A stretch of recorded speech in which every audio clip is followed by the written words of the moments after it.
for those on ColorCast, and we are live here on youtube.com/Liger the mic for this Montreal Canadiens versus Toronto Maple Leafs game. Are you ready for some hockey? I'm ready for the Leafs to pound your guys' face in. That's okay because we're ready Go to Leafs, just go baby! get the first overall pick and to watch the Leafs enjoy another playoff first round exit to I'm the ready Carolina to lose the Hurricanes draft or the lottery to to Edmonton. Florida This is what Panthers or actually Tampa Bay happening. Lightning. So yeah. You're gonna lose the draft lottery to Edmonton, and Toronto's gonna go on with the cup. Giordano, baby! More like Giordano. I do like Mark Giordano though. Giordani? Mark Giordano. But anyway, look, Bueno? Ryan, we are minutes away from hockey. The first Habs-Leafs game I know. on Hockey Night in Canada on a Saturday night since last year. It feels weird. Really? Yeah. That's a weird fact. Because the season opener was on a Thursday. Yeah. That was on a Wednesday, I think. Yeah. It was definitely on a weeknight. Yeah, it was on a Wednesday. The last game that they played where the Habs won 5-2 was on a Monday. And this You is the had to first throw that Habs part game. in there, didn't you? I had to, yeah. Of course. Yeah. You just couldn't help yourself. Guess what shirt I'm wearing also for those on YouTube. I'm wearing my It Was 3-1 shirt to remind our friend Ryan over here and all Leaf fans. Ryan, who's not a big enough fan to wear a Leafs jersey in the cast. I just hit his slightly disabled back. It's now fully disabled, Mike. Ow. Sorry. That's okay. Mike, for the first time in my life, I think I'm going to say it, and I'm never going to say it again. I can't believe I'm saying it. I'd rather you be nude right now. Yeah? Yeah. Wear that shirt? Absolutely. Oh, goodness. When I walked in and I saw it on, I saw the back, and it's like it was 3-1. I thought it was a breakdown in Beantown. Breakdown in Beantown reference. But it wasn't. And so I just had to remember two different painful things as a Leaf fan. I'm drifting off in the abyss, Mike. I'm just seeing how far this goes. Oh, it doesn't stop as a Leaf fan. But either way, this is also Ryan. I'm just I'm really happy. Oh, my leg now. You're so violent, Mike. Well, either way, this is. I mean, I guess I could get over the part where you deleted all my the work that I was doing this afternoon. But either way, you weren't going to say that live. Well, I said it once on ColorCast, and now I'm saying it at least once on YouTube. So it's that way it's fair, you know. That way, at least both our audiences. I are guess aware that his password was the year that the Habs last one, the Cowboys last one, and it was neither. I had to look them both up too. I had no idea. You must have tried it like 20 times to disable my computer and force me to restart it. Yeah, right? I tried 1, 2, 3, 4, and then the classics. Friggin' douche. Password is not 0000 or 1, 2, 3, 4. Either way, this is our first time doing a live cast together. It's true. In person since the Super Bowl. First hockey one, baby. Yeah, first hockky one together. Sir. I'm excited. It's nice that COVID is slowly starting to fade into the background of our existence. Mm-hmm. And although it's still there, don't pretend it's not, people. But it's just nice that it's leading up, and we could live a almost fully normal life now. And so that way, I get to see this ugly mug's face. Just kidding, he's actually beautiful. But more often, and you get to hear my ridiculous takes while actually looking at my ridiculous face. Indeed. Indubitably. So a couple of big news on the Montreal Canadiens front. By the way, Jeff Petrie is out tonight because he suffered an injury in the Thursday game against the Florida Panthers, so he'll be out. There's no such thing as big news with Montreal Canadiens right now. That's important because the Habs beat the Leafs 5-2 last time they played each other, and Petrie is a big part of that. So that's kind of important. I refuse to acknowledge this. But in terms of as we welcome in we welcome in Happy Place to our cast on that ColorCast. Hi, Mom. But yeah, just and then also on Jordan Harris, prospect Jordan Harris was signed to a 3-year entry-level deal, technically 2 years because the first year is going to be burned this year. Is he related to Calvin Harris? No, yeah. Unfortunately not. Oh. Jordan Harris. So there's also a Jordan Harris that's a politician, but the Jordan Harris that I'm obviously referring to is the one that plays on the Montreal Canadian system. Yes, we all know. Hello, indeed, Happy Place. We all know who you're talking about. Well, Canadiens fans know who I'm talking about. That's true. So, but he was a guy that Marc Bergevin failed to sign last year for whatever reason. I won't get too much into that. But angsty. What? You're gonna get a little angsty now, aren't you? No, just talk for whatever reason. I actually don't remember why he didn't sign. Because he's terrible? No, I think I don't know. I don't know, Ryan. I don't know why he didn't sign last year. I'm being honest. I don't know why Jordan Harris didn't sign, but now he is signed and possibly going to join the Canadiens this year, which would make sense if it's a 2-year entry level deal. But even either way, he'll be able to potentially challenge for one of the bottom defense spots on the roster next year at training camp. And for the Leafs, obviously, this is going to be the second game that Mark Giordano plays.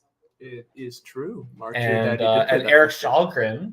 Yeah, is Eric Shalgren gonna be the grin, baby? The grin. The latest Toronto Maple Leafs goaltender to be a Vezina caliber goalie, or to be hyped up as a Vezina caliber goaltender. I'm convinced he is actually just Jordan Binnington wearing like a mask and Swedish instead of Finn Richardson Hill.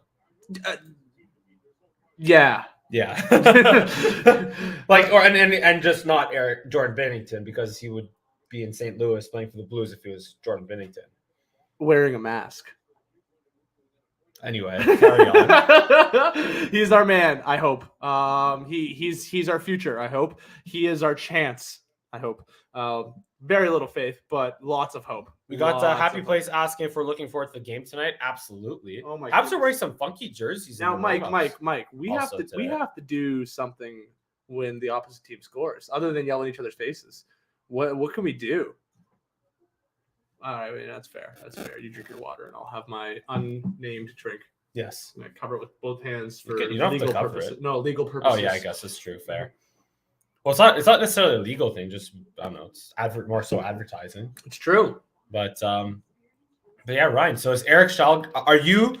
Do you think Eric Shalgren will play well enough to maybe eventually take the number one spot away from Jack Campbell if he continues to struggle, or do you think Jack Campbell will get his stuff figured out and he will be the answer long term for this season in the playoffs? The way you phrased it, I can't say no. Maybe potentially, absolutely, maybe potentially, absolutely, maybe potentially, but yeah, probably. There's a chance, But no, I am skeptical.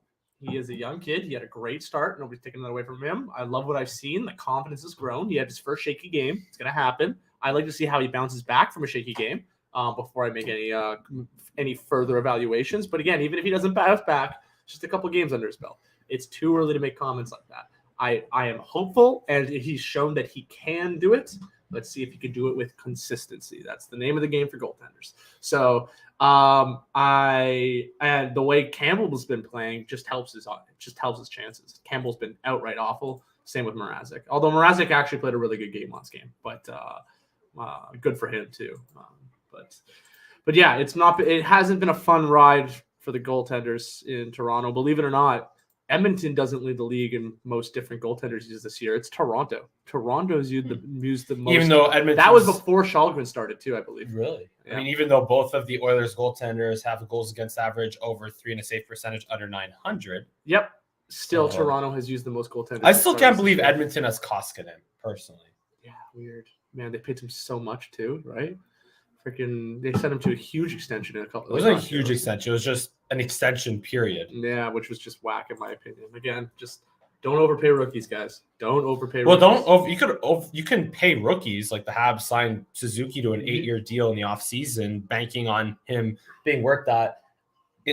Even this year, under Marty St. Louis, has been worth it. He's been a point per game player, but long term, or when your goaltender can barely stop a beach ball, and when he makes a save, it's by accident just because he's 6'7", and covers the whole net, then in that case, maybe don't sign your goaltender to an extension.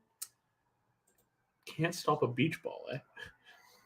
It could be awkward the way it launches. Yeah, or just when he makes a save, it's by accident. On the ice, going to catch it, like when he makes a save, it's by accident. Yeah. Oh, there's my beautiful hometown, Montreal, Quebec, downtown. Habs and Leafs are about to get this underway here at the Bell Center. I do enjoy Montreal. This is also going to be the first Habs Leafs game with a full capacity crowd at the Bell Center wow. since 2 years. Wow. And also amazing. The Leafs have not won a regular season game at the Bell Center since with full capacity crowd since a long time.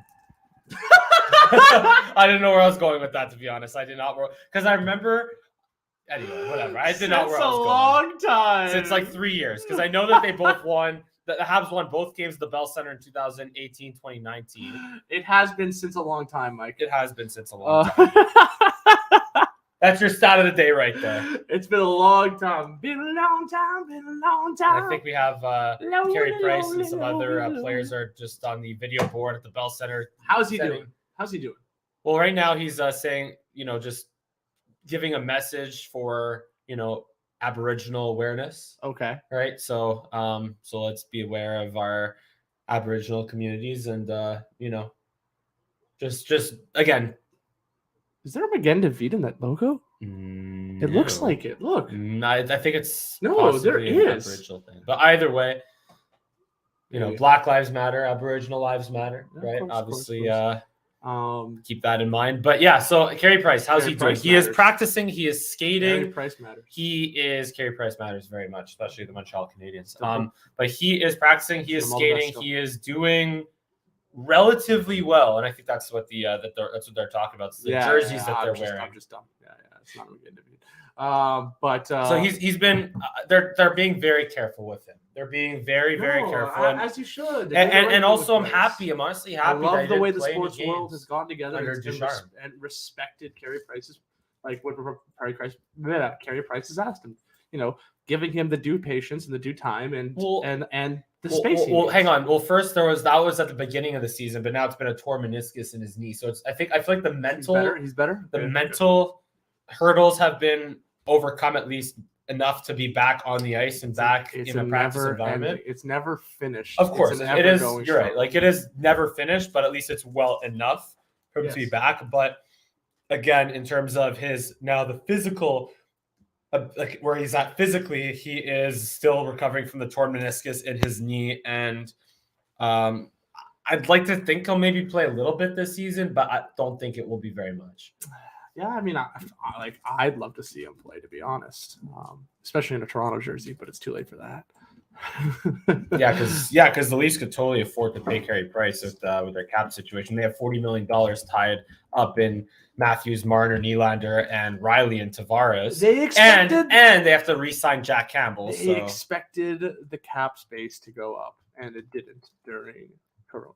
Because I think they made it very clear that it wasn't going to during Corona. Yeah, but not before it. Signed Morgan Riley, which nobody obviously. Although they kind of needed to do that because they, again, have all that money tied in those forwards, so they needed to get Riley under contract, of course. As we welcome in on ColorCast number one dad. So you got your mom, my dad tuned in on ColorCast. Wow! Mm-hmm. Thanks for all the love and support, folks. Mm-hmm. You missed Michael making fun of me and me making fun of Michael.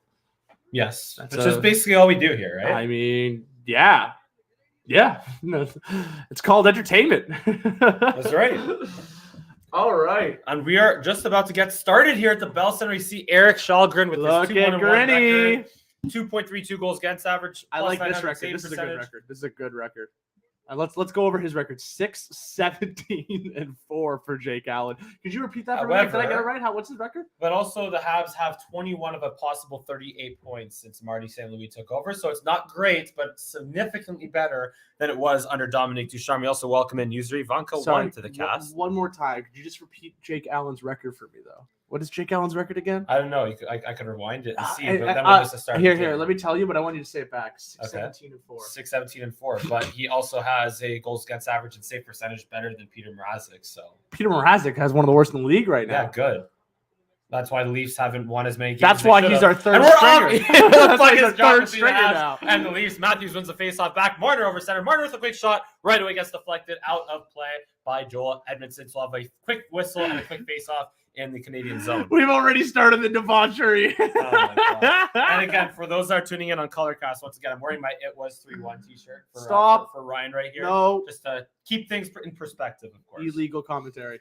Faceoff is not quite dropped yet, as looked like Matthews moved a little earlier. He'll get tossed from the draw for Michael Bunting. And goal coming up. I'll take it right back. Still some Matthews early movement here. The faceoff is won there to the point. Shot is blocked down in traffic. We see William Lagesson making his playing his first game as a Montreal Canadian. He was acquired at the deadline for Brett Kulak along with the second-round pick. He's not going to be much more than a depth defenseman, but we'll see what he can do in his Habs. Quickly a shot there by the Leafs, and Allen makes a save. Rebound is loose, but taken by Lagesson until he loses it to Marner. And a quick shot, and the Leafs score. Austin Matthews right away. There you go. Austin Matthews was at his 47th of the season. The Leafs take the early 1-0 lead. Austin Matthews. Welcome potato number 1 to the chat. It was 3-1. How many goals did Matthews score in that series last year? Go! It's a good thing I'm wearing headphones. That was scary. It's a good thing COVID's over, by the way. It's not over. It's never over. It's like mental health. It's an ongoing struggle. Yeah, that was supposed to be a joke. That was actually that came off as a joke, but it was actually meant as like a serious note. Yeah, like these things are serious; they're never end. 47th goal of the season. Does Matthews make it to 60? Huh? Does Matthews make it to 60? I want him to get a point a game. I want him goal a game, baby. Goal a game. Goal a game. All right. I don't know how many he's missed this season, so he'd have to probably need somewhere around like 78 or so. 70. Well, he could get to 100 points. He's on pace for 100 goals. points. I want 78 he's not gonna get to goals, baby. He's not going to get to 70. What number was that? That was 47. 47. And that was like a classic Matthews goal. It was just like right in the right place at the right time. That's also in 3 games. That's his first goal against the Canadians this year. It's his first of 10 against the Canadians. Yes. How many games do they have left against you guys? Like 1. All right, 5 each. Let's go, Matthews. All right. Take the challenge, buddy. Kerfoot taking it down the other way. Now across center. Over the Habs line. Kerfoot delays. Gets knocked off the puck by Romanov. Right there is Mike Hoffman to bank it off the glass and not quite past center. It was intercepted there by William Nylander. Nylander delays. Turns it back the other way. Here's Lyubushkin. Lyubushkin with a quick pass up to Engvall. Engvall will send it into the corner, but it gets deflected out of place. We'll have another face-off. Another face-off. In the Montreal zone? In the Montreal zone. Leafs have 4 shots. The Canadians 1. We got Go Leafs. Go from my lovely girlfriend Taylor in the comment section. Absolutely, Taylor. Go Taylor's on Leafs. Ryan's side today. Go. But it's okay. Man, if only you could learn from those that you love. There are certain things that, you just... Shame. He'll never see the light. Anyway. Crap, we're supposed to commentate. Kind of, yeah. Armia has it on the right wing. But he loses it there to Engvall. Engvall to Riley. Riley throws it to the net, but could not quite be handled there in front by Mikheyev. Quick shot towards the net. Gets once again deflected up and out of play. So having another whistle to the right of Jake Allen. Woo! I think I see 4-0 shots for Canada. Well, Canada's team, I should say, really, but for the Toronto Maple Leafs. I mean, I guess the Leafs are Canada's team the same way the Cowboys are America's team, So Tyreek Hill, fins up, baby. Honestly, I'm so excited. I just hope that the Dolphins have a good year finally, and that they take down the Bills. Obviously, you do. Duh. Please don't let Happy Place hear that though. Yeah, seriously.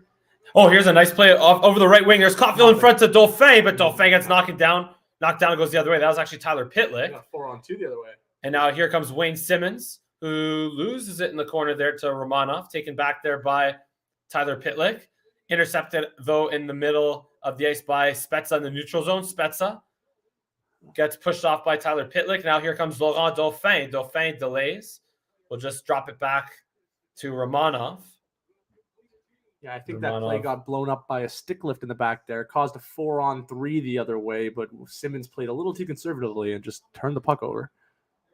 Yeah, and he lost it there in the corner. Lagesson does not gain center ice, and he throws it into the Leafs zone, so he'll have an icing and a face-off to his right. And there's Colin Blackwell in his first shift. That, like you said, Colin Blackwell is the player who turned Tyler Pitlick around and forced that turnover in the Leafs zone. It was a really good play by him. You'd like to see him doing that second game on the team. He's wearing Zach Hyman's number 11. It is Zach Hyman's 11. As Caulfield loses it to Bunting.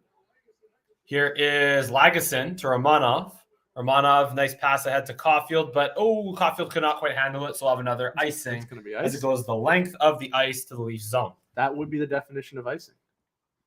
Yes. Well, actually, it's not, to be fair. Icing is a lot more complex than just that, but that's fair. Montreal coming out a little sluggish, and by a little, I mean very so far in this game. However, Montreal has a quick shot there by Marner is blocked.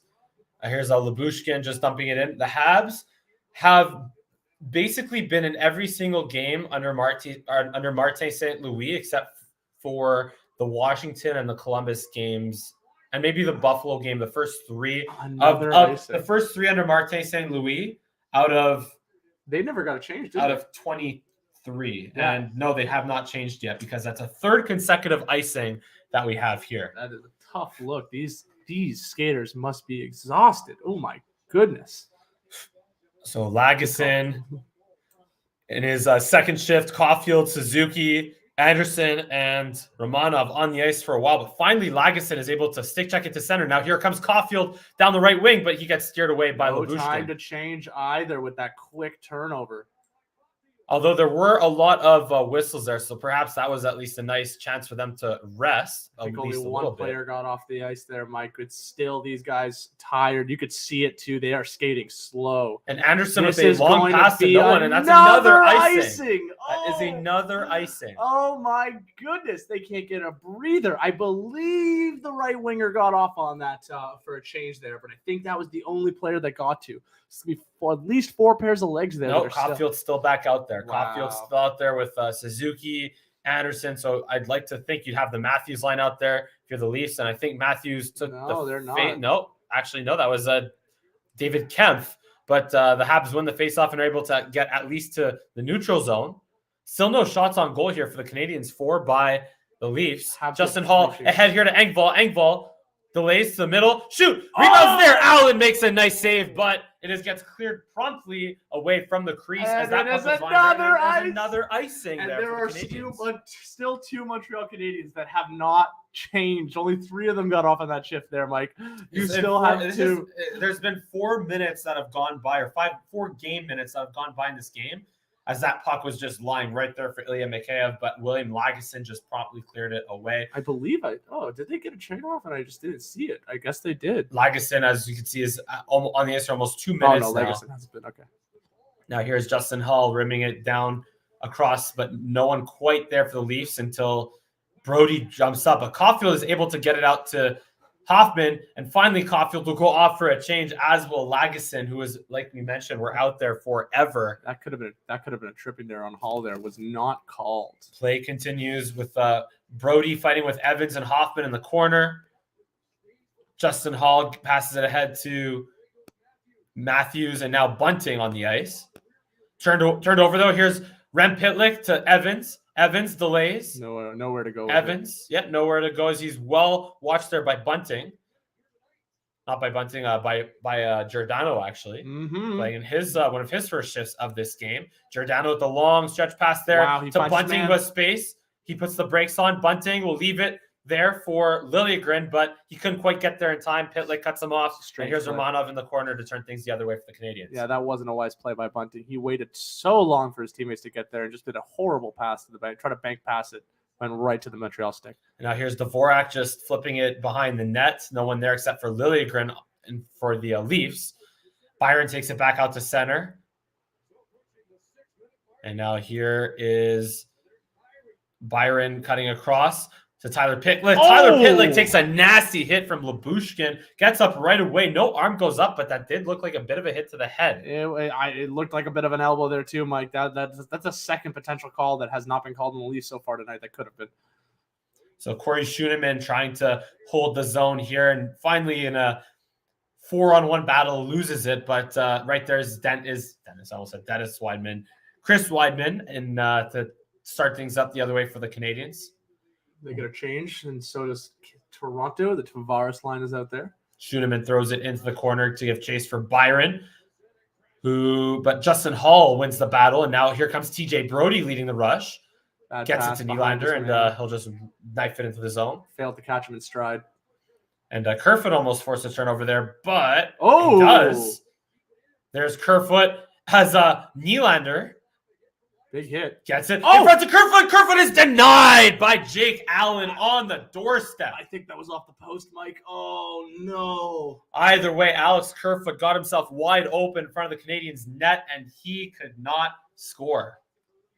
Oh, my sweet Lord. That is the second time now that puck was sitting in front of the net and nobody was there to just tap it. Here comes David Kemp with a quick shot, and Jake Allen will deflect that out of play for a faceoff to his right. It is 1-0 Leafs, 6 minutes into this first period. And again, it's been all Marner's going to make it 2-0 soon. I hope that's not foreshadowing. There, Taylor, for my girlfriend on YouTube there. I hope that's not the case. I have full faith that Ryan it is. hopes that's the case. Absolutely. But you know, you know what, Ryan? I have to stick to my guns here because I'm okay with the Canadiens losing. Just it sucks that it has to be against the Leafs. So am I. But you should be because that means that they're just going to be closer to drafting Shane Wright or Logan Cooley. It puts us out of the wild card spot with the record that we have. It's just ridiculous. This division is ridiculous, Mike. I know. This division is ridiculous. The Lightning, the Panthers, and now Boston. Sorry, not out of a wild card spot, out of the 3 spot in the division. We're technically in the wild card right now. Yeah. So like because Tampa, Florida, and Boston. We win tonight. So, we push out Tampa, and I think we're tied with Boston. I believe it's because Boston's been playing really well as of late. Yes. I want to change this over here. That's why I came here. But yeah, Mike, 7 minutes in, still no shots on net from Montreal. Shalgren's looking mighty fine in net right now. Oh, yeah. No shots, no saves, but no goals. No goals at all. He's been a brick wall there. No chance of getting squeaking by. You can't score if you don't shoot. But I will say the Canadiens can't shoot if you're a Montreal Canadian. This is a game where I think their injuries are kind of affecting them as well. Not having Jeff Petrie really hurts them. Not having Brendan Gallagher. Having the worst record in hockey doesn't help them either. Yeah, that's true. That's irrelevant because, again, they've been a lot better under Marty St. Louis, and they also traded 3 of their players since St. Louis took over. 3 important players that helped the Leafs not overcome or not win that series last year. And Tyler Toffoli and Brett Kulak and Arturi Lehkonen and Ben Sherratt, so 4 players. I hear a lot of excuses. Why haven't you won a playoff series since 2004 again? I have no excuse. Okay. It just hurts. Okay. It just hurts, man. All right. The Habs are going to get a top 3 pick, and they'll, are the boxing gloves on? They're not on. They're not on, but man, the amount of times we both rolled our eyes at each other so far has been great. I wish you guys could see it on it. You can see it on the YouTube. The YouTubers can see the eye rolls. As play continues, the Leafs setting up in the Canadian zone after the commercial. Here is Liljegren with a shot that gets blocked, and now perhaps a breakaway for Dvorak. Not quite a breakaway, but one-on-one. Dvorak tries to drop it off for Byron, but a good back check there by Mark Giordano. He intercepts it. He just passed it right to the Leaf player. That was hilarious. Yeah, it's called a good back check, Ryan. Yeah, it's called a terrible pass and play awareness. Here's Bunting with a nice pass there, but it's a terrible pass. We got intercepted by Dvorak. Here's Dvorak to Savard joining the rush. Yeah, I shouldn't have cut you off there. David Savard didn't do anyway. Although I've said that David Savard, again, he is known to I wish I was there. Yeah, we'll share it with you on the YouTube after and the capture of the live stream. It's true, and on pay-per-view you could catch the fight. Yeah, exactly. Coming up later, right now, live on YouTube.com/LangingTheMic, and coming up later on pay-per-view. That's funny. So Leafs break out of their zone, led by Engvall, but he loses it to Suzuki. Suzuki to Weidman to Corey Schoeneman. Corey Schoeneman delays. Schoeneman with a stretch pass to Caulfield, back to Weidman. I don't know half the people you're naming, and it's hilarious. Well, I do. I know. Yeah. Yet they beat you 5-2 last time. All right, here we go. You're the one chirping me more than you. Yeah. You just find the one turnover behind the net. There's Jake Evans, but nice recovery there by Tavares to support behind the net. Pitlick in front. Quick shot. Nice save by Shalgren off of Mike Hoffman. That's the first Canadian shot of the game, and we are 9 minutes in, but Shalgren was sharp on Hoffman. That was an amazing job. It looked like he tried to go 5-hole, and he sealed it real quick. And the pass in front. Here is Kerfoot waiting. Kerfoot, his pass gets blocked in front. Nylander on the doorstep, but stopped by Allen, and he will cover up for a whistle. He got blocked by his own man. I believe Tavares was down in front of the net, and he blocked the shot. Watch what happens here, Mike. This is just heart-wrenching. He waits so patiently. Tavares gets knocked down in front. Oh, this is the other play. Great play by Källgren. Here we're looking at a backhand pass. Well, the save by that Allen. That was afterwards. They're not going to show us the previous play. Yeah, they're not going to show us. Possibly not. But nonetheless, another flurry of opportunities for Toronto. Toronto's been all over Montreal, other than that one little play Montreal's had, Mike. So the shots again are 7-1 Toronto at this point in the first period. Just under 11 minutes to go here. As Toronto wins the faceoff all the way back to their zone. Justin Hall throws it ahead to Simmons. Simmons flips it in to the opposite corner to give chase to Colin Blackwell. But Weidman got there first to Schoenemann. Schoenemann to the blue line and out as it's taken by Dauphin. But he loses it to Spezza. Here's Spezza. You got it onside. To Simmons. Onside. Now Schoenemann, though, forces the interception, and the Canadians will go back the other way. And the Leafs will make a change as the Canadians also make a change here. And Corey Schoenemann's been, again, one of those guys that nobody knows because no one knows, but could become a more well-known member of the bottom six on the Canadians because he had the tire flop in that game against Florida, but he's been solid. You're really going places. Part of the bottom six of the worst team in the league. Very impressive. Again, the Canadians have not been the worst team in the league since St. Louis took over because when they had the worst coach in NHL history. He gave another eye roll. It's been great. Oh, shot stopped by Jake Allen. Cleared to the line, but not out. Kept in by Liljegren. Liljegren to Bunting. Leaving it in the corner for Matthews. Matthews being watched there by Armia. By Armia. Gets out to center, and Romanov, of all people, forechecking on Giordano. The puck makes its way to Källgren. Is that going to count as a second shot? I don't think so. I don't think so, Mike. That was a great forecheck there by Armia on Matthews there. Was able to get the puck off him. A hard thing to do. And then Kampf will throw it in behind the Habs net. Quickly, Savard rims it to Caulfield. Caulfield gets it out. And right there is Schoenemann, or Lagesson rather, trying to win a battle with Engvall. Mikheyev there as well. Kept in at the line by Lyubushkin. Savard gets it to the line, but not quite out. Mikheyev holds it in. Allen out to play it. Engvall wins the battle in the corner. Engvall to the point. Lyubushkin across, but it just makes its way out as Morgan Rielly could not handle that pass, and the Leafs have to tag up. That was an absolutely terrible pass by Lyubushkin. That was way behind the line. He had time to pass it. That was very strange. Lyubushkin has not been solid since Toronto picked him up. He is. Just but also, do you think maybe he's playing a little above his head on the first line? Like, do you think he belongs more on the second or third, or on the third pairing? He'll be on the third pairing. Hall will be out once Muzzin's back. Muzzin is. It's turned over here. Here's Nylander. Nylander looks for an opening. Nylander doing pivots and circles in front of Tavares, but could not quite handle that saucer pass. He fanned on it a little bit as it could not quite be settled. And Tavares will throw it ahead to Justin Hall down the left wing. Justin Hall gets all the way to the net. Justin Hall, Allen with the save as Justin Hall made his way all the way to the net. But Jake Allen was ready, and he made a nice save. And we're now under 10 minutes to go. Romanov just completely whiffed on that. That was all. Romanov usually you see finish those hits, but he just whiffed completely. He stuck his butt right at him and just hit nothing but board. Hall was already passed. Hall is not a fast. I think he hit more air than board. It was so funny. Hall is not a fast nor nifty player.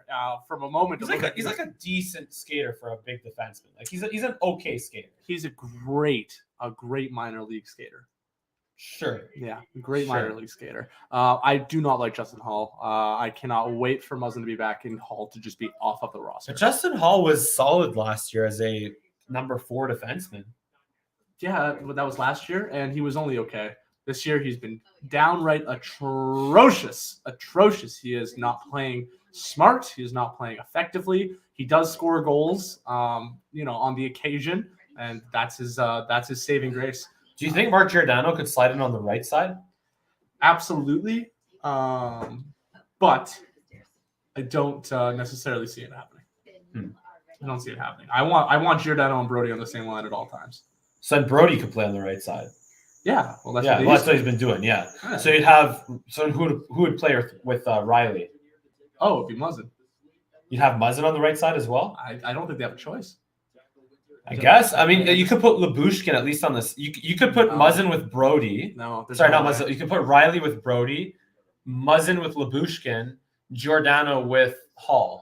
No, that sounds terrible. Doesn't sound great. Don't get me wrong. I'm just trying to make the best defense pairings from what the Leafs have going, assuming everyone's healthy. I agree. I agree with you. This was the game I was referring to where Kovalchuk just, oh my god, that was when the Canadians were. Oh, that was amazing. That overtime winner by Kovalchuk was like when the Habs actually had a chance to make the playoffs that year, but then they kind of farted it away. But they still made the bubble, and they at least got past the play-in round. Yeah, shut up. I didn't say anything. I just said they got past the play-in round. Yeah, I know, Mike. I know. You see, you chirp me directly. I chirp you indirectly. That was I'm just passive. I'm passive aggressive. Mike, audience, was that indirectly? That was direct. That was direct. At least they got past the play-in round. Oh yeah, who they play, Mike? Pittsburgh, Sidney Crosby, and Malkin. Oh yeah, sorry. But who'd you play after? Philly. Oh wait, I'm thinking the wrong year. I'm sorry. I'm all off right now. Yeah, maybe. I'm all off. I'm a joke. Back after the commercial break here as Giordano throws it ahead to Blackwell, and Liljegren will just feed it into the opposite corner for Spezza. Simmons to Giordano. I will say the Leafs have been really outpossessing the Canadians in this game substantially. I don't know if it's maybe just we'll keep going all game long or just this period. 11-1 shots, man. Toronto has a tendency of not coming out too hot off the gate. By the way, usually Ivanka's saying be nice to me, but it's okay. It's okay if he's mean. If Ryan is mean to me, I'll be mean to him. For the next couple hours, it's very hard to when he's wearing that shirt right beside me. Yeah, because I guess maybe I did start this. Yes, maybe I did. Yes, he chose to wear that shirt. I did actually. He could have worn a jersey, to wear this. and I still would have been angry, but whatever. I did deliberately choose to wear this. Yeah, so Mike's picking the fights right now, and I'm just defending my right to be a Toronto fan, and have my own misery, not have to have it reminded from everybody else. Thanks for filling the blanks over there for me. So here is Josh Anderson trying to get by Riley. Riley battles with him and comes out with it. Matthews supporting him well. Puck makes its way across to Lyubushkin to Marner to Matthews in the middle to Riley. Riley ahead to Bunting. He'll just chip it in. Ooh, he's and not go like for a that change. chip. He's not going to like that little bump that he had on him, Bunting. You could expect a big hit from Bunting coming up. You got a nice hit there for line there. He's not going to be happy with that. It's like a nice hit from David, or a big hit from David Savard. Mm-hmm. Here's Rem Pitlick trying to apply the forecheck, but Justin Hall takes it back. And now down, nice stretch pass to Engvall. Engvall walks in. Engvall shoots off the post. Oh my! That might have gone off of Jake Allen and off the post, but it stays out and it stays a 1-0 game. Oh, all right. Back the other way. Here's potentially a 2-on-1, but a nice back check there by Justin Hall to get right back into position to take the pass away, or the pass option away from. We have a whistle from Evans to Pizzetta. Penalty? I think someone's offside, actually. Might have hit the netting. Yeah, maybe.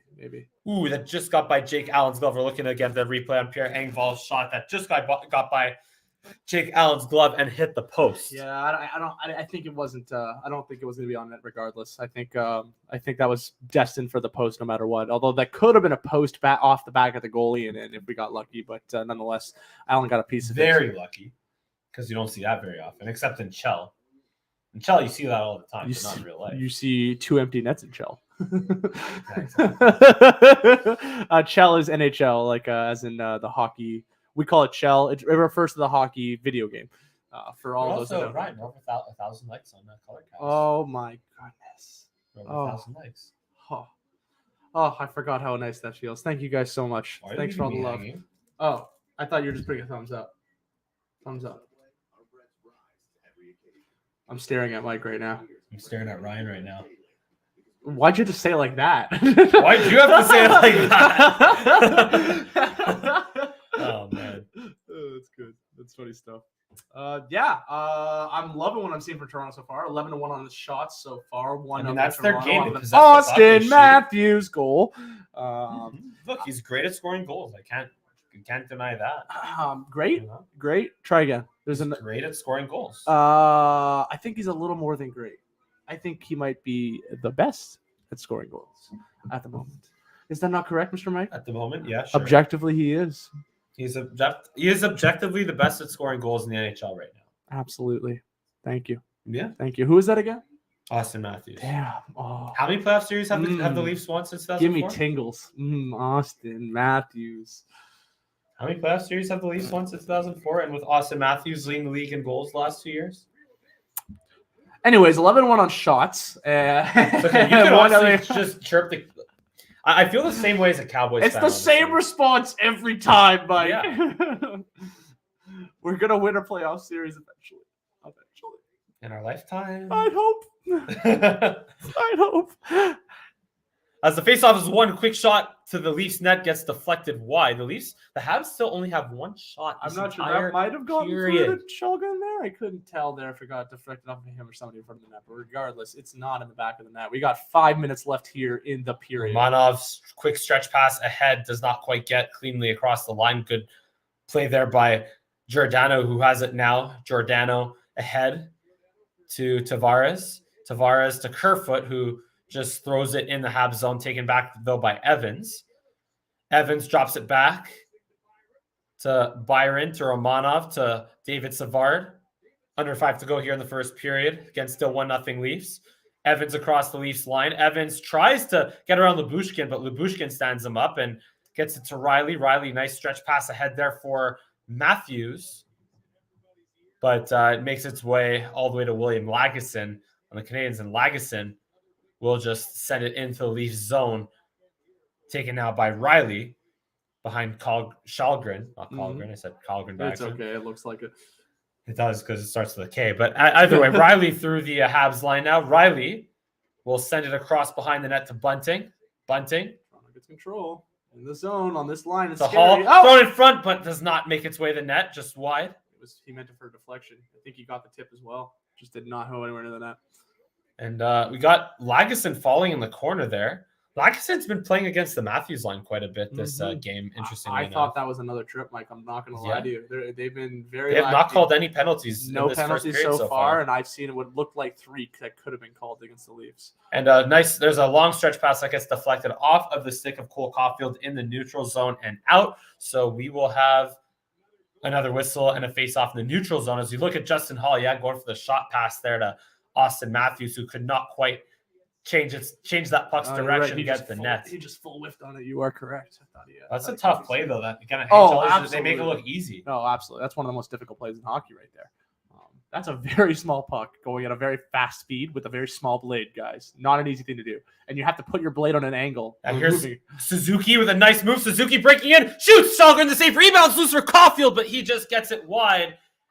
There's the second shot on net by the Canadiens, but Suzuki almost tied it up for the Canadiens. He did. That one got me a little scared there, Mike. And now we got an opportunity for Toronto going the other way. And here's Engvall with a quick shot stopped by Jake Allen.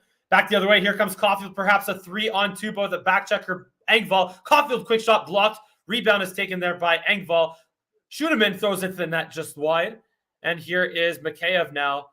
Gets held off at the line by Romanov. And finally the Leafs get it out to center as the Habs show their first signs of offensive life in this period. Has Montreal been slow or the Toronto back check insanely fast? Because that's the third time. That's honestly a bit of both. That's the third time that what should have been an odd man rush turned into an even man rush with a back check that just came in flying out of nowhere. Very strong and aware on the back check at picking up the extra odd man player on a given rush. But right now the Leafs ice the puck and will have a face-off to the left of Eric Shalgren. Oh, yeah, this is my turn to talk. I'm sorry. I'm getting paid for something. I'm not getting paid. So we got a nugget and a half here from number one dad on this cast, which we'll show on YouTube. A nugget and a half. We'll wait till the intermission, though, because this deserves its full attention. Is it a picture of poop? I don't understand. You'll feel like it when you show it. But anyway. There's the first poop joke. There you go. Of course, that was inevitable. We just like talking about poop on our casts together. I don't know why. It just happens. As here's David Savard with a long stretch pass ahead there to Hoffman, who just has to deflect it into the Leafs zone. On it, there's Riley to turn it back the other way. Here's Kerfoot now through center over the Habs line. Kerfoot just throws it into the corner. Allen out to play it. Deflects it off the glass. Labushkin can't hold the line. For over 2,000 likes, by the way, here on ColorCast. Thank you once again to our wonderful audience. Let's do it properly this time. There we go. Thumbs up, thumbs up. Thumbs up, fist bump. Now over the line, here's Tavares. Tavares drops it off, but a nice back check there by Byron to tie up Kerfoot and to take away him as an option on that rush. But here comes Kerfoot back over the Habs line. Kerfoot to Nylander with a bit of space. Nylander in front. Just does not quite go as he misses the pass, but the puck ends up behind the net. Oh, it was a tap in. The net just was whiffed wide on the open. pass. I think he just whiffed on the pass. Honestly, I'd have to see a replay there. That was wide open. I think somebody might have tipped it while it was going on its way to him. I can't imagine he just whiffed on that open pass. By the way, here's Justin Hull with 1 minute to go from his own zone. Stretch pass ahead there to Matthews, who will deflect it into the corner. On it first is Edmondson. Edmondson, backhand pass ahead and out. Here's Lagesson. Lagesson to Dvorak gets taken away by Matthews, though. Oh, just holding on to it. And now here's Josh Anderson over the line. Anderson delays. Anderson across. One-timer. Shalgren the save. Rebound is loose, but taken by Liljegren, and the Leafs are able to clear it out to center. That was a bullet. That was Anderson, I believe. That was an absolute bullet. That was Edmondson from the point. Oh, Edmondson. Absolute bullet to Shalgren there. Good save by Shalgren. No, he's been struggling with the rebounds as he has every game, but nonetheless hasn't let anything in yet. Now here is Suzuki with a pass there to Hoffman. Hoffman in front on net and blocked there in front by Giordano. Rebound by Suzuki is whiffed at. And Giordano with 2 seconds to go will backhand it off the wall, and that will do it here for this first period between the Leafs and the Canadians. It is 1-0 after 20 minutes. I'll get rid of this. Okay, that last minute rush by Montreal is exactly what they were looking to find the entire game there that they've struggled to do so far. But at least they got a little. They only had one shot for the first 15 minutes of that first period. But they, like you said, got a couple. I think they got 6 at the end in total. So 5 within the last 9 minutes. Okay, so we are 1-0 after 1 here. Toronto, I believe the shots are 15-6. I think that was. We'll get that number for you very shortly. So first of all, we have again a nugget and a half here from number one dad in our. All right, give me the half nugget first. I'll just give you the full everything at once. So you won't be able to see this on ColorCast, but we'll be able to show it on our YouTube. I have a picture from number one dad of a Canadian $1 bill that are they are no longer legal tender. I know what this is going to be. $1 bills that are no longer legal tender from the year 1967. We'll show you it on our YouTube over here. We can get a good look at it on our YouTube here. So let's get the focus still going. Dollar so you bills. see these bills over here from 1967. Yeah, that's what right? It is. They are they're no longer accepted. Okay. So being a Leaf fan is no longer accepted, I guess, isn't it? Well, it's accepted, but $1 bills from the time the Leafs won the last cup clearly isn't accepted. So I need to excuse myself for a moment, Mike. I'll leave you with the fans. Just be right back. He's gonna go cry himself away in the washroom. That's exactly what's gonna happen right now. Well, that's unfortunate, but either way, I'm in a massive tangle here of stuff, which I actually untangled pretty surprisingly easy. No, wait. Yeah, there we go. Now we're good. Okay. But yeah, so it's 1-0 after 1, and again, what is a little concerning, at least for the Canadians. I mean, not surprising that the Leafs are dominating in terms of possession, but. Yeah, just honestly, I feel like the Habs are just really going to miss Jeff Petrie in these next couple games. It's still only 1-0, so you got to give a lot of love to the guys for at least keeping things tight. And Jake Allen has been decently solid. Obviously, Matthews got the 1 goal, but that's just like a classic Austin Matthews goal. That quick shot on net with the puck just landing on his stick. So look, that's how. Matthews is indeed, I will give Matthews the credit and the respect in terms of his ability as a goal scorer. But I still think that even though that scoring goals isn't the only part of being a great hockey player. And that's, I find, where Austin Matthews just isn't always at. Like, he has taken big steps in terms of improving his all-around defensive game and in the face-off circle as well.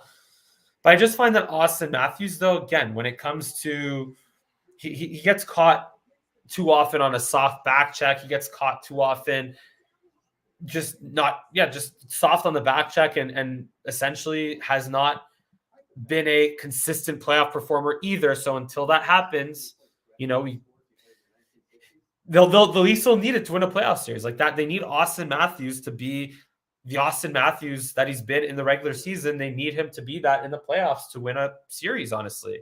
And they obviously need William Nylander to keep performing at a high level in the playoffs, because William Nylander was a big reason why the Leafs should have won that series last year in 5 games. But anyway, in terms of this game, though, at least the Leaf fans should be encouraged that they at least are much more ready to play in this one compared to the last outing against the Montreal Canadiens, where the Habs just were all over the Leafs in that 5-2 victory. And they didn't even have Jake Allen in that. They had Samuel Montembeault in nets, and they still beat the Leafs 5-2. So again, at least the Canadiens have been, or the Leafs have been much stronger in this game. But then again, the Habs are also, since that game against the Leafs, the Habs have traded away Brett Kulak and Ben Sherratt and Arturi Lehkonen, and of course Jeff Petrie is injured now. So essentially, I will say, like, the Habs have been in every single game under Martin St. Louis, except for maybe the first 3 against Columbus, Washington, and Buffalo. So I would expect the Habs to at least make this game close today, as they've done in almost every single game under Marty St. Louis. Even in games where they lost 8-4 to the Jets, they were down 4-0, and they came back and tied it up at 4-4. Even against Arizona, where they lost 6-3 a couple weeks ago, Caulfield scored 2 goals in 18 seconds to make it a 2-goal game entering the third period, or even a 1-goal game entering the third period. Yeah, because it was 4-1, 4-2. Yeah, so it was a 1-goal game entering the third period. So the Canadiens, again, I still expect them to make this one close, even though they were really badly outplayed in that first period. And yeah, Jake Allen, honestly, I'd like to think, I was really surprised they didn't trade Jake Allen to a team like Edmonton. And but he's been honestly really, really strong in this game, and he was also very strong in the loss to Florida. Even though they did lose, he faced over 40 shots and was a big reason why that game was a 4-3 loss and not by more. So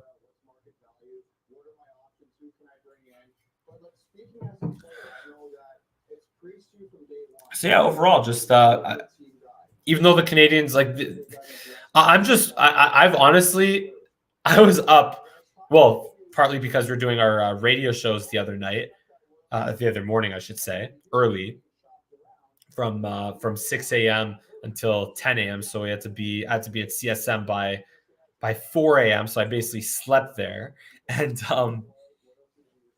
I started looking up, players or prospects that would be potentially available to the Canadiens in the top 3 if they don't get Shane Wright. I mean, obviously Shane Wright is the ultimate goal, but I'm starting to talk my way into Logan Cooley. I know some draft people aren't quite as into Logan Cooley as much as Shane Wright, but also some people are. Some people are saying that Logan Cooley projects as a top 2 centerman, which is what would be perfect for. And here's the thing: whoever the Canadiens draft, whether it's Shane Wright or Logan Cooley, they don't have to be better than Nick Suzuki. They have to be almost as good as Nick Suzuki, but they don't necessarily have to be better than Nick Suzuki. And Suzuki can still keep getting better and better and better. He's still only 22 years old. So he has plenty. And I think that contract, he will certainly.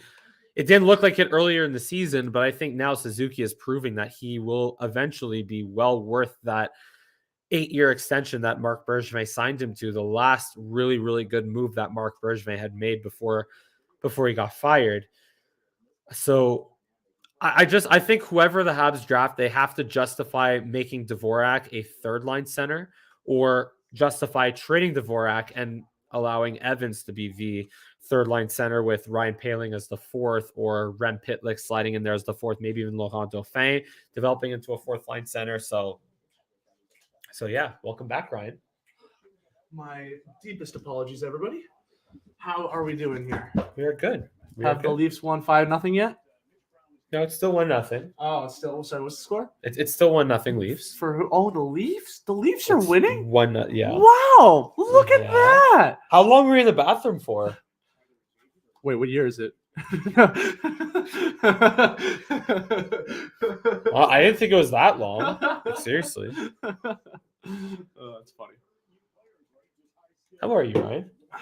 I'm okay, Mike. So what are you thinking of the Leafs first period? Like how? I think it looks exactly like what we'd Do expect. you think the Leafs are going to keep playing like completely outpossessing the Canadians and completely dominating in terms of shots? Do you think they're going to easily win 5-0? I will give the Montreal Canadiens a total of 7 minutes of where they're in control. Okay. 7 minutes for the rest of the game. Okay. And then it's gonna be the Leafs, like not puck, like not actual control of the puck, not like literal, but I mean like how they're actually not actual control of the puck, but like not possession Controlling time. play. Yes, yeah, not possession time, but actually controlling the play time. Yes, that's the way I want to word it. Because again, the Canadians under Marty St. Louis. Oh, here we go again. No, but still, except for the first 3 games. It's Washington, Columbus, and Buffalo. So that is 1, 2, 3, 4, 5, 6, 7, 8, 9, 10, 11, 12, 13, 14, 15, 16 of the. Wait, did I count that properly? 1, 2, 3, 4, 5, 6, riveting 7, content 8, 9, here. 10, 11, 12, 13, 14, 15, 16, 17, 18, 19. Yeah, 19 so I'm gonna games. Go, no, you did not count it right. 16 of the 19 games that Marty St. Louis has been in charge, the Canadians have made close and competitive. Oh, it wasn't even wins? That whole time. I thought you were going to say they were wins. No, because under Dominique Ducharme, even in wins, they would win in ways that you'd be like, what did I, like, they actually just, they play tonight? Didn't look like it. Yeah, that's just very low event, like honestly boring ways to win, which is still wins, don't get me wrong. But those were the few times that they won where they just were not playing. They scored 1 goal more than the other team, and it wasn't necessarily because they were the better team on the ice. No, I get you. That happens a lot. Ottawa is beating Florida 2-0. Go, let's go, man, Ottawa. I'm on the Florida bandwagon. Of course you are.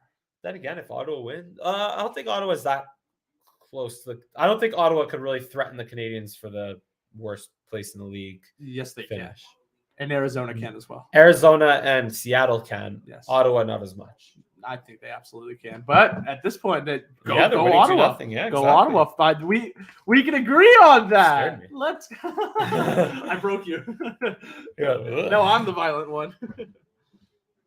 Yeah, to be fair, I guess I had it coming. What year is so it? Ottawa and New Jersey are currently at 51 points. The Habs coming into this game are at 44 my points. earphones aren't in for the. That is very true.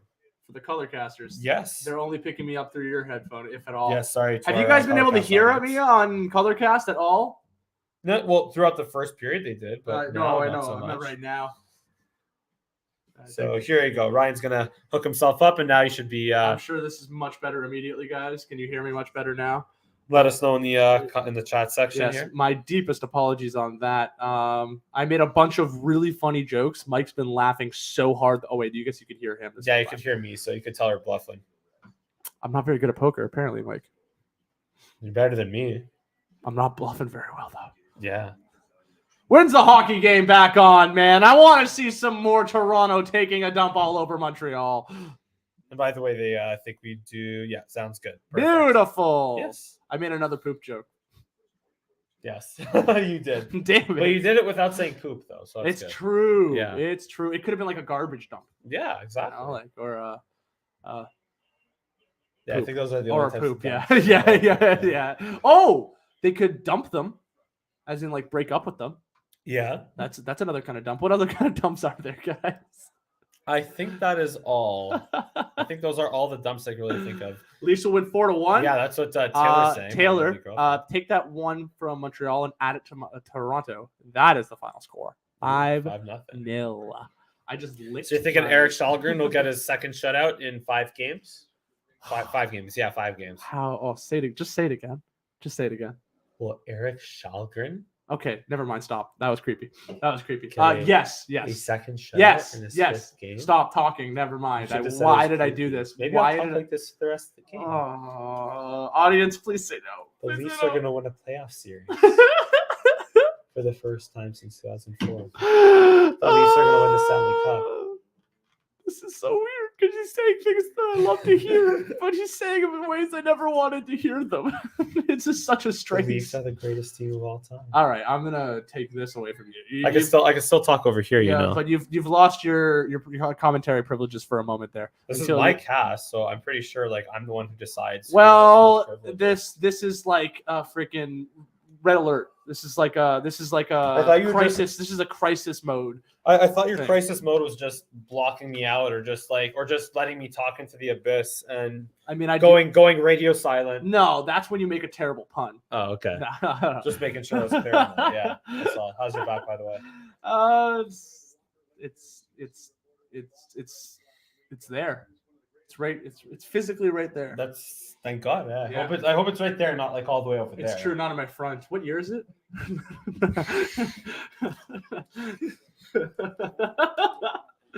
Oh, we have fun here, guys. We have fun. We do. And if you have no idea what that joke meant, rewind. You can't do that. We'll be able to on YouTube though. Yeah. Catch us on the YouTube afterwards. Yeah. Exactly. Listen to our charming voices once again.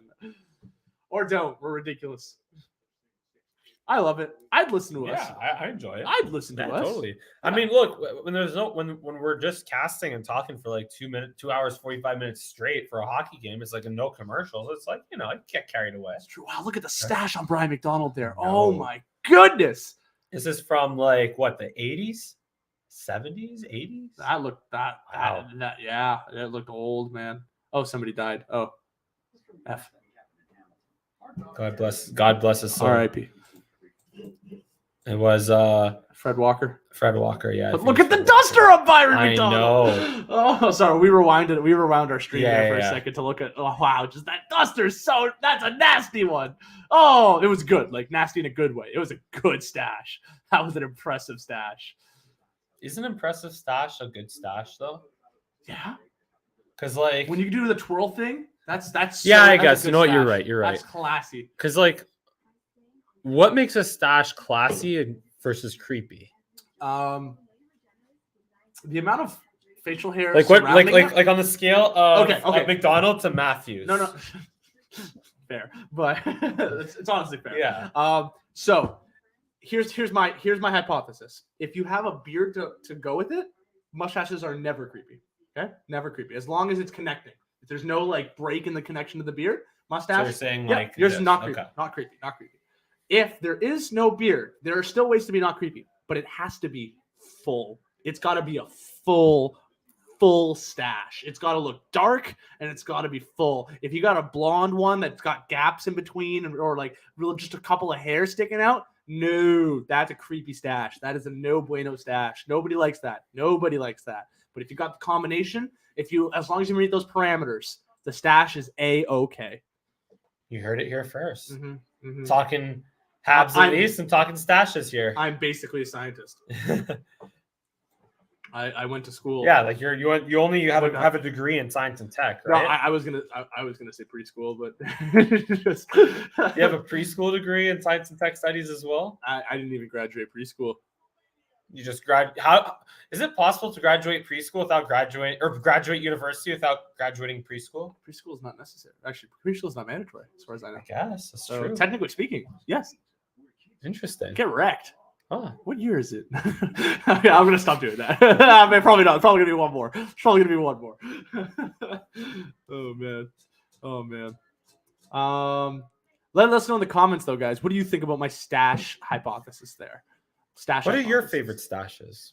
Let us know about that as well. Oh, again, the twirl ones, the ones that you could go like this to, and they just Oh yeah. Oh, those are so good.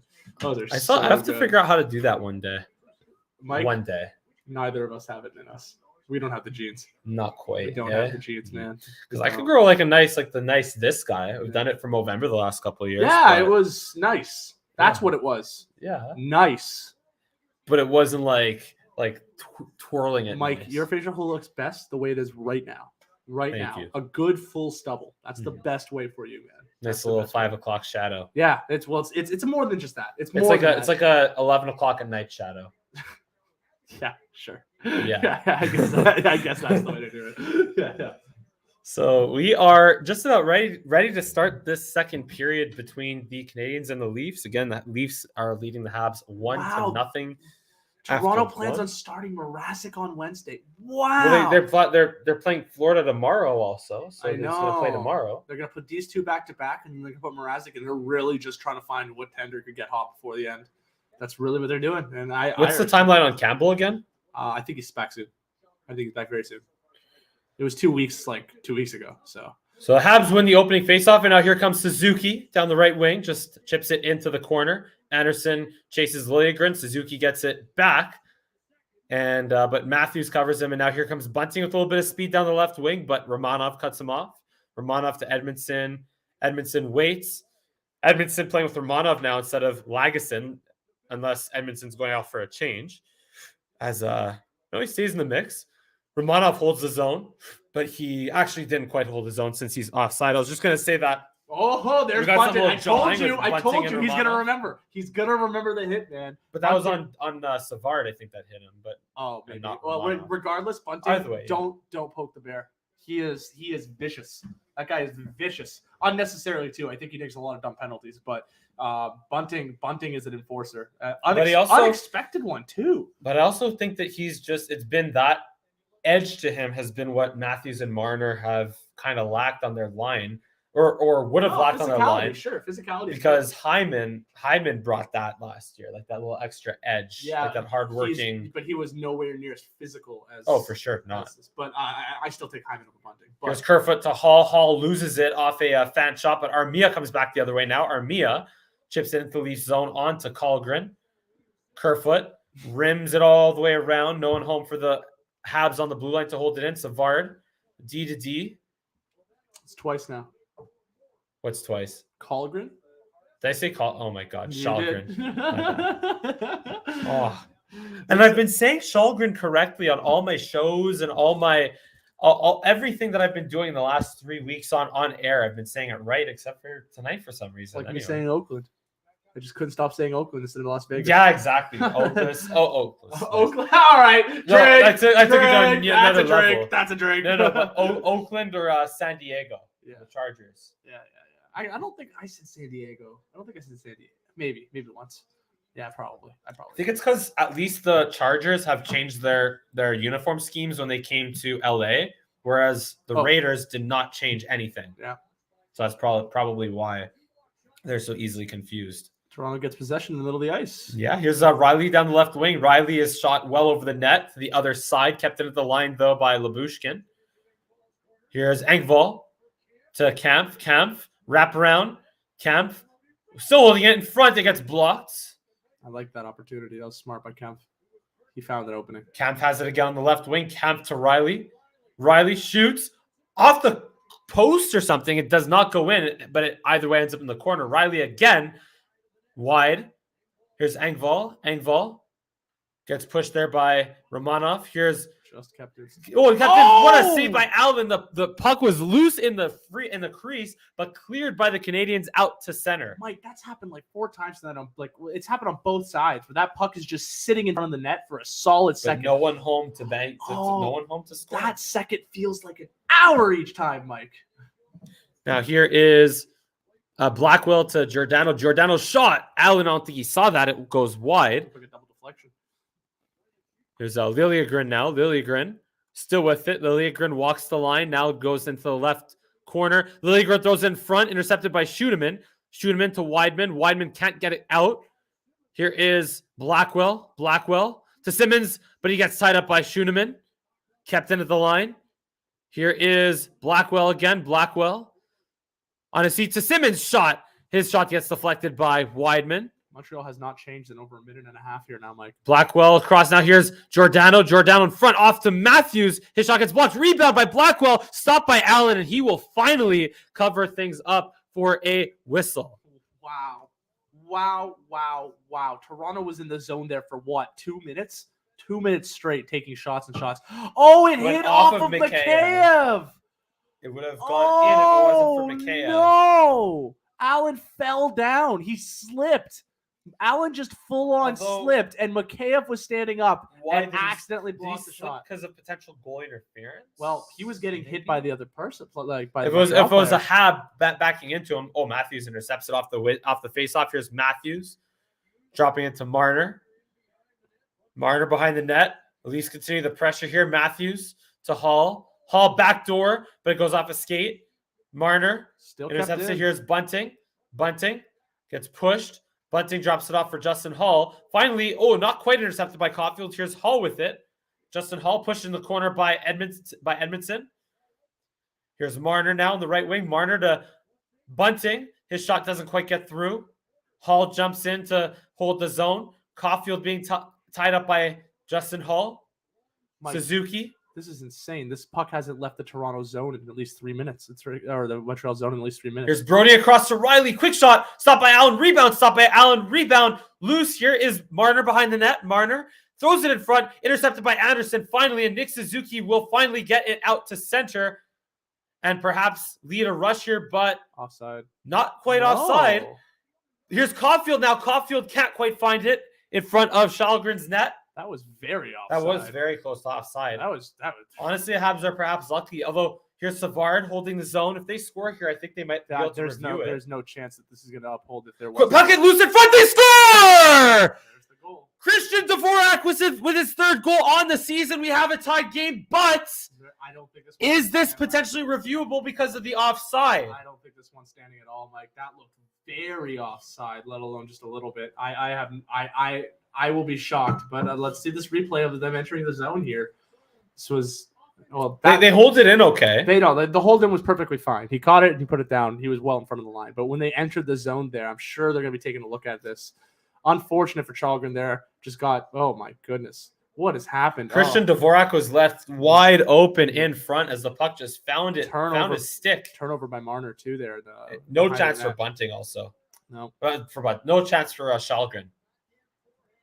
Let's see. Are they? Yeah. So they got the coach's challenge coming here from Sheldon Keefe. And as I said before, the goal even went in, Mike. I don't think it's going to count if they scored this goal. I don't think this was anywhere close onside. But again, this was all real time. Both of us were shocked that it was onside, but who knows? Let's. I'm anxious to see the replay. We're gonna see what. We're gonna get a look at it right now. Yeah, but those at home, Toronto fans, take a deep breather. I think this is likely going to be overturned, but we're gonna find out.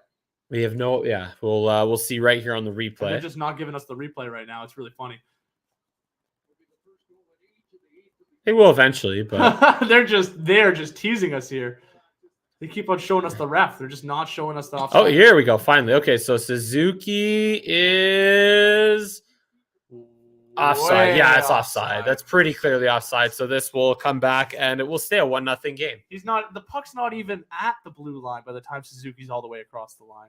But that's why I like that they implemented this coach's challenge rule or the ability to challenge. So you get this call right. They're getting the right call. This is going to be a very clear overturn, guys. So here's the official call on the ice. And it is no goal, of course. So it is overturned. It stays 1-0. I feel pretty good about our call-outs live there, though, Mike. That was good. Yeah, we called that, man. We even called that it wasn't going to stand if they scored. That was good. That was some good stuff from us. A+ effort. And on a TV, like on a monitor that's like literally. Yeah, we got a small screen right now. What's that? Like it's smaller, so we can actually see it because before we missed Matthews' goal because the webcam was in the way. It's true. I know. So I know. That's all good. I know. It's okay. I saw the reaction. That's all that mattered. So it stays a 1-0 game. The shots again are 15-4 in favor of Toronto. The shutout stays alive. Oh, I just said it, didn't I? Michael's smiling so happy right now. To be fair, I said Ryan just made the biggest rookie mistake. I sent him a text message. I sent a text message to multiple friends before Shalgren got a shutout and said, "Hey, he's gonna get a shutout." and it still stood. So get wrecked. We'll see. He told me that if he read that live, he would have been livid, but he didn't see till after the game. And they have the face-off way on the Habs side of the neutral zone, which is interesting. Why is that? They do that sometimes if it's like an intentional offside, but I don't know why they deemed it intentional. Either way, That's weird. Here comes Kerfoot, who can't quite get to it. Savard is on it behind Allen's net. Savard backhands it ahead to Dvorak. Dvorak now with speed down the right side. Throws it into the opposite corner to give chase to Byron. Lyubushkin gets there first across to Riley. Riley turned over. Here's Savard with a quick shot stopped by Shalgren. Kept in at the line. Down low, here's Dvorak. Back up top to Schuneman. Or I think I was Lagesson, rather. Ooh, big hit. And now here comes Mike. Both players are down. Here is, we do have an offside at the Canadiens' blue line. And let's see, I want to see the hit that you're referring to. I don't know if they're going to show it. Both players were on the ice by the time that rush started going up. Ooh, Armia just got a little piece of that shot there by David Savard from the blocker point. saved by Shalgren. He's getting a few times. He's getting tested now. Ryan was right. Happy place. Yeah, sorry, I didn't see your comment before. Happy place. But yeah, Ryan was right, and that was indeed offside. We both pretty much called that offside, even though it stood on the ice, which is, again, kind of annoying given how they let the play continue, and which led to the goal. But either way, here is Dauphin, who chips it out to center. I think it's good that they let the play continue, Mike. I'd rather than that. I guess it's like the NFL mentality, but it was pretty obvious. I feel like it was pretty obviously offside. I was shocked at the he was 2 bodies lengths. like he could have fit 2 other defenders. Evans with a cross pass there to Dauphin. Dauphin to Weidman. Hey, sorry, I thought something was actually going to happen there. Got my hopes up for a second. And the Leafs do ice the puck, so we'll have a face-off to the left of Eric Shalgren. 5-1 Montreal for icings. They're winning the icing game right now. 5-2, yeah, because it's so relevant to keep track of. I think that's the first ice pitch. Wow. Maybe first or second, that's for sure. Mm-hmm. It's funny because you didn't even start screaming in my face after Montreal scored. You knew. You knew. No, because I literally said it's like if Montreal score, if the Habs managed to score here, and that's why I wasn't even as excited when they scored, because it's like I knew that it was going to come back. So Habs do win the face-off, although Romanov's pass is too long for Suzuki. Anderson battling in the corner against Kempf. But the Leafs shovel it out to center. Now here comes Mikheyev with that speed down that left wing, but he is almost taken out by Romanov. Mikheyev in on goal, but he misses his backhand attempt on Jake Allen. He's so nifty. He's just the unluckiest player in the league, Mike. But also Romanov just completely whiffed on another hit. Romanov, again, is very efficient or very good at obviously finishing those big hits along the boards, but he has been... It's the second one in this game where he misses the early one before on Justin Hall. But now here's Bunting to Marner. Marner delays. Marner to the net. Marner shoots. Stopped by Allen, perhaps wide. Kept in, though, at the line by Matthews. Matthews drops it off for Justin Hall. Justin Hall shot to the net, deflects. Allen safe, rebounds loose, and Allen will freeze it for a whistle. Good play by Allen. Marner's down on the ice here. He looks like he's going to be okay. Just a little scrum at the net. But yeah, Mikheyev, he has no finish, perhaps, but he has speed upon speed. He got stick check. Mikheyev had one of the highest. I think he was the player with like I forget the exact number, but the highest difference of shots. So there's shots and then quality shots. Shots that have a high percentage of going in. He had the highest percentage, the highest difference of quality shots to lack of goals that went through with them than any other player in the league last year. He should have had way more goals, and just miracle plays or saves got him out of it. And Mikheyev has finally, when he got off the injury, had a really hot start. I think he had 4 or 5 goals in like 3 games or something ridiculous. He's cooled down, but he still has that. Mike, as a guy that sees him every day, he has such a potential to be a goal scorer, like one of a very good goal scorer. But I don't think he needs, at least he's not in a position where he absolutely has to be the guy scoring. If he does, it's a bonus. I know. I agree with you, but I actually personally, I'd love to see Mikheyev on that second line instead of Kerfoot. I'd love to see Tavares, Mikheyev. Shouldn't Kerfoot be playing center anyway? Hey, whatever. They're doing whatever in the lines. The lines are working. The team's working. Whatever. But I think Mikheyev is a better fit for that Tavares and Nylander line. Sorry, I have a couple of comments here on YouTube we haven't gotten to. We got Randy and obviously Taylor of the 4-1 comment. But yeah, Armia, Dvorak, the Toronto, the goal that did not count before. It's not.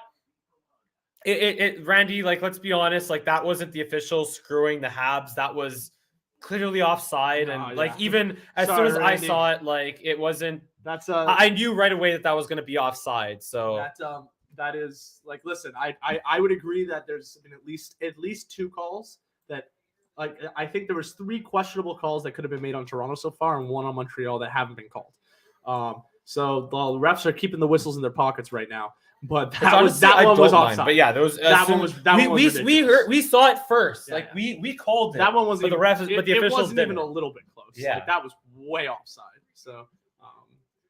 So here's Rem Pitlick for the defensive zone draw to the left of Jake Allen after the commercial. Pitlick wins it.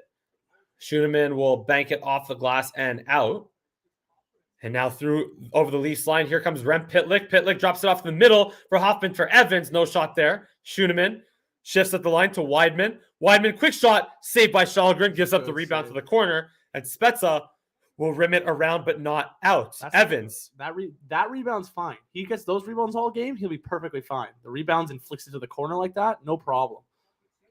Now Spezza, long stretch pass across to Simmons. Barely onside. Or to Blackwell, rather. Simmons did the splits. That was Blackwell, I think. No, I know. Simmons did the splits to stay onside there. Oh, yeah.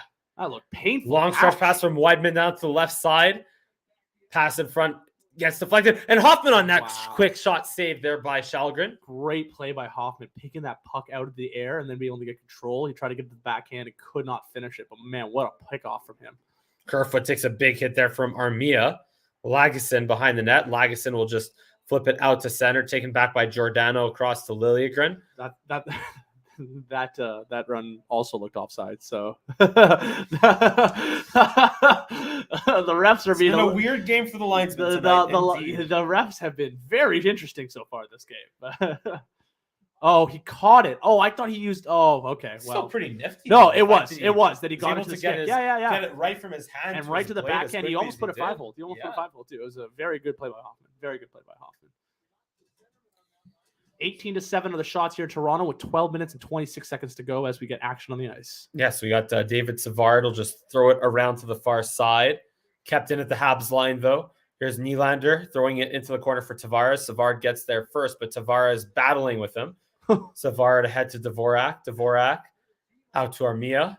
Armia across, but steered back the other way. Oh, this is an opportunity for Toronto. Yeah, here's an opportunity for the Leafs. There's Nylander to Giordano. His shot gets blocked by Armia, though, and it is cleared out to center with perhaps Byron coming in with speed, but it gets just out of his reach. Leafs maintain possession and are going to turn back the other way. Giordano beat under the puck.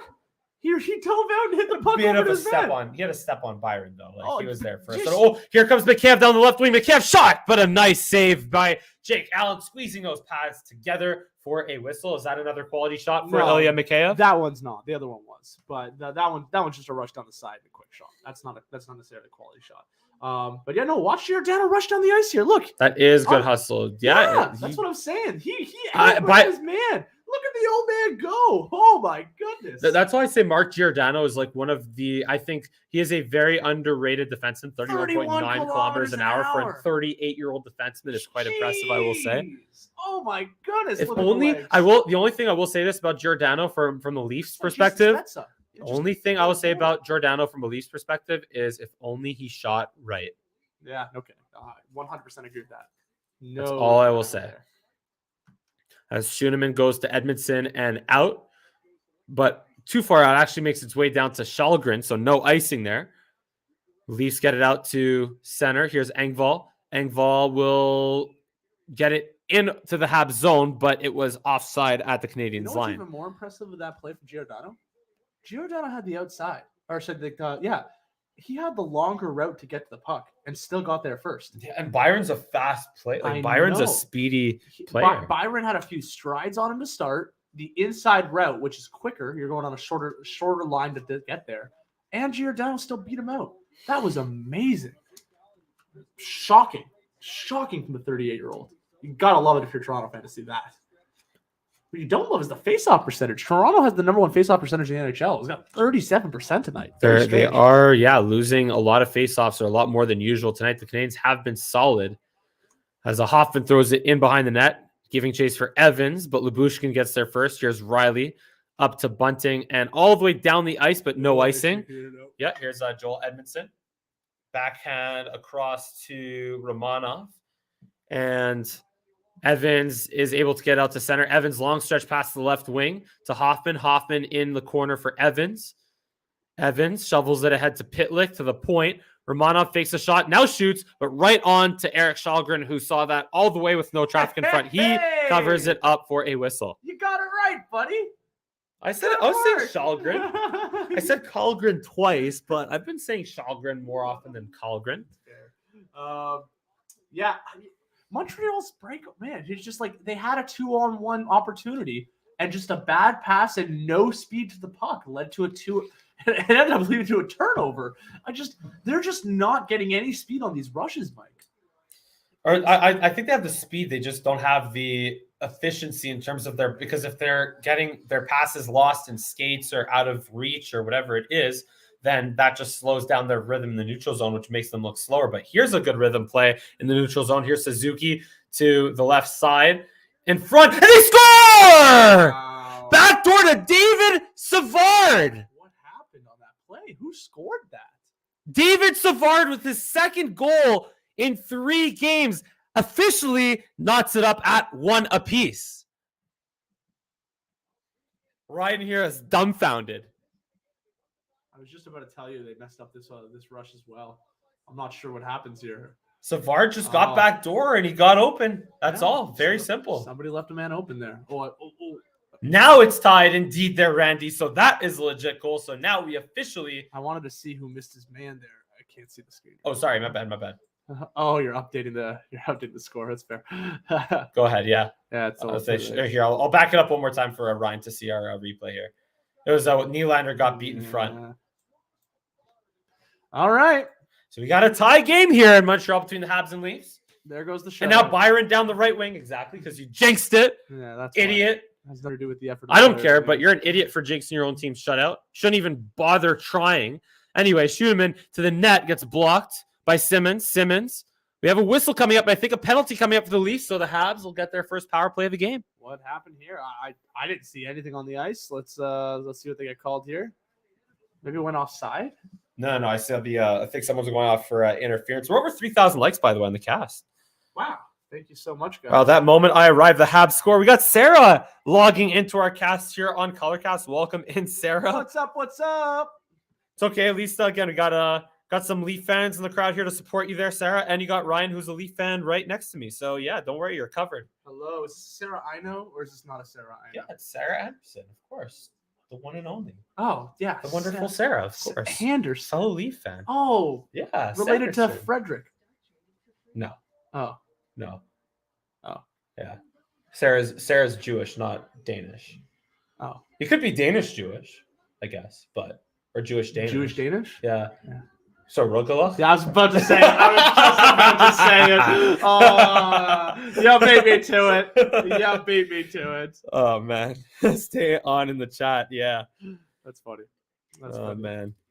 It's been a really wild one here so far, guys. Montreal is getting absolutely outplayed. I think nobody's going to disagree with that, but it is 1-1. That's all that matters at the end of the day on the scoreboard. Yeah, no relationship to Freddie confirmed. Oh, Hashtag confirmed by was there like a frown with it? It would be sad to not be related to Freddie. It'd be awesome. Well, actually, it'd be sad. I'm saying sad to not be related to Freddie. Oh, man, imagine. Unless you want to live in Carolina. Toronto has to play against Carolina in the playoffs. That would be amazing. And Freddie Anderson, although that could mean he could choke. Second in which Vezina goalie trophy. would choke harder, Freddie Anderson or Jack Campbell? Which depends on who's playing for Toronto at that year. You got Morgan Riley, who is off for interference. So the Habs, again, will get a power play. It is because Riley, I think, pushed Byron into the corner, even though he didn't have the puck. So, yeah, like right there. He's just kind of get them all tied up. And that's what Byron can do. He's an annoying player to play against. He's an annoying little firecracker winger his entire career, which is why he also has been dealing with a lot of injuries, unfortunately. Cool there. Although I will say her great uncle is Max Kellerman, a former NHL great. Very cool. Yes. So she and at least he has an award. Yeah, there's a quick shot there by Suzuki, stopped by Shalgren. Caulfield takes it on the left wing. Caulfield to the point to Weidman. Weidman down to Suzuki. Weidman at the point. Now back to Suzuki. Down low to Dvorak, but out of his reach. Caulfield on the backhand. Loses it to Marner, and he'll just flip it, but not out. Here's Suzuki now. Suzuki down low in front, but Shalgren deflects it wide. Maintained in the zone by Caulfield. Caulfield with a bit of space. Caulfield towards the net off a skate. Caulfield gets it back. Brody finally gets nice it ahead, and now David Kempf will flip it all the way down the ice for a change and for some precious seconds to be killed here. 84% penalty kill for Toronto and only a 13% power play percentage for Montreal. That's just more how bad they've been at the beginning of the season. That is 30th in the NHL.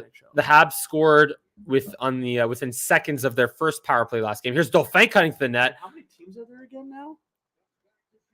32. 32? Yeah. Right, so this is the third worst. Yeah.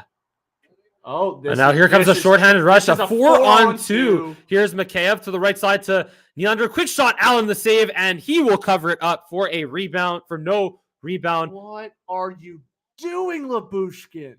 Why would you hold on to that puck? That could have been a shot pass. That could have been a shot for a rebound. I think he was hoping for a rebound there to come back in front.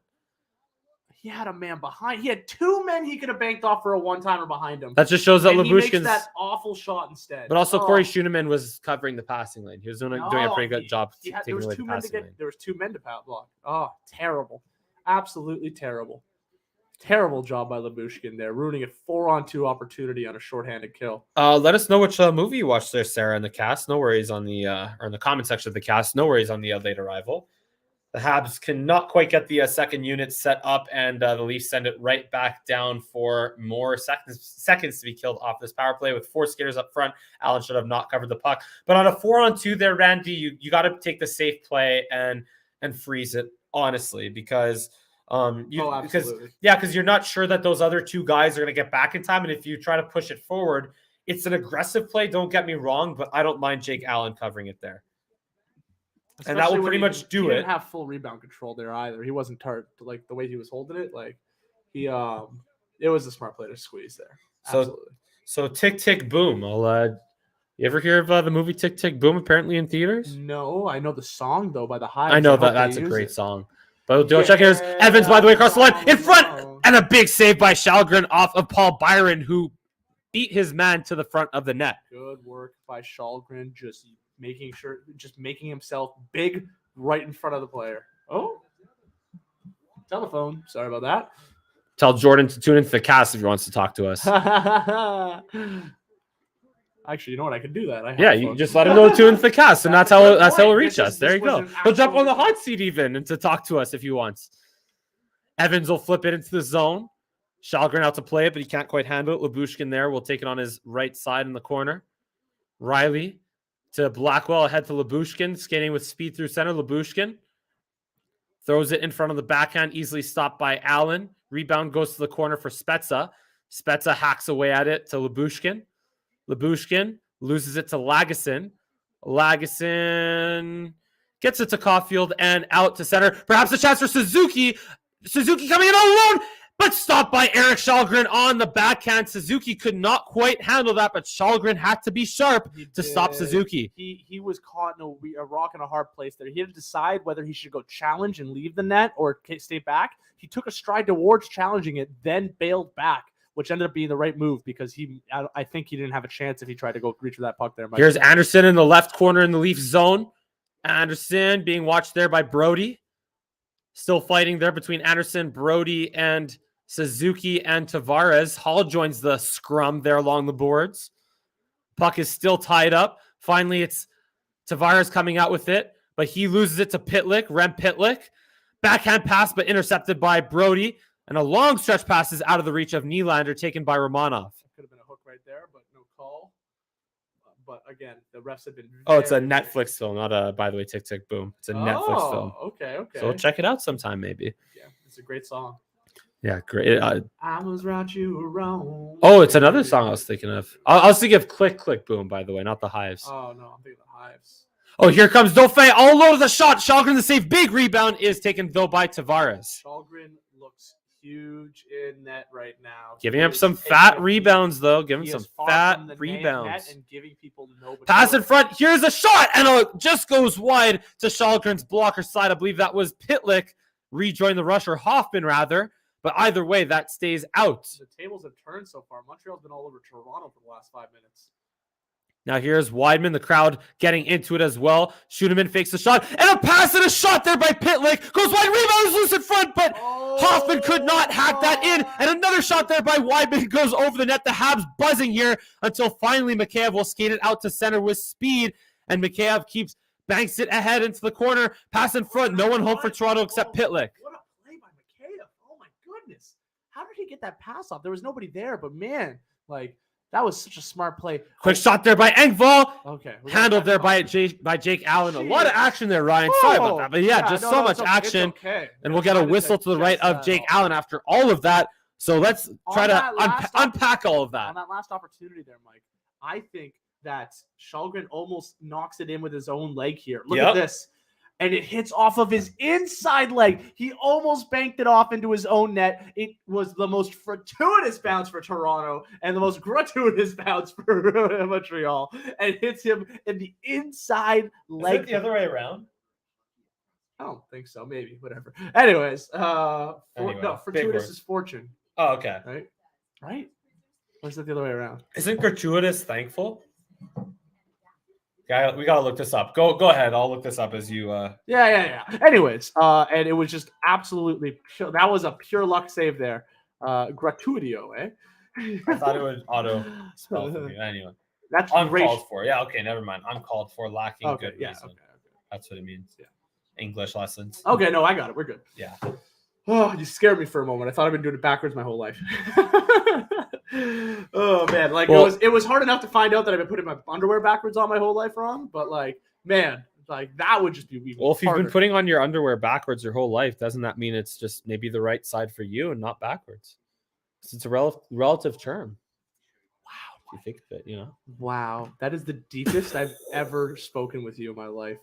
Pretty sure we've spoken about deeper topics before than wearing underwear backwards. Bro, you went. But when you put it like that, oh man, you went all Socrates on me. Socrates, freaking on me there. Socrates. Yeah, Socrates. Yeah. I was like, Socrates? Like what? I wanted to put a little accent on it.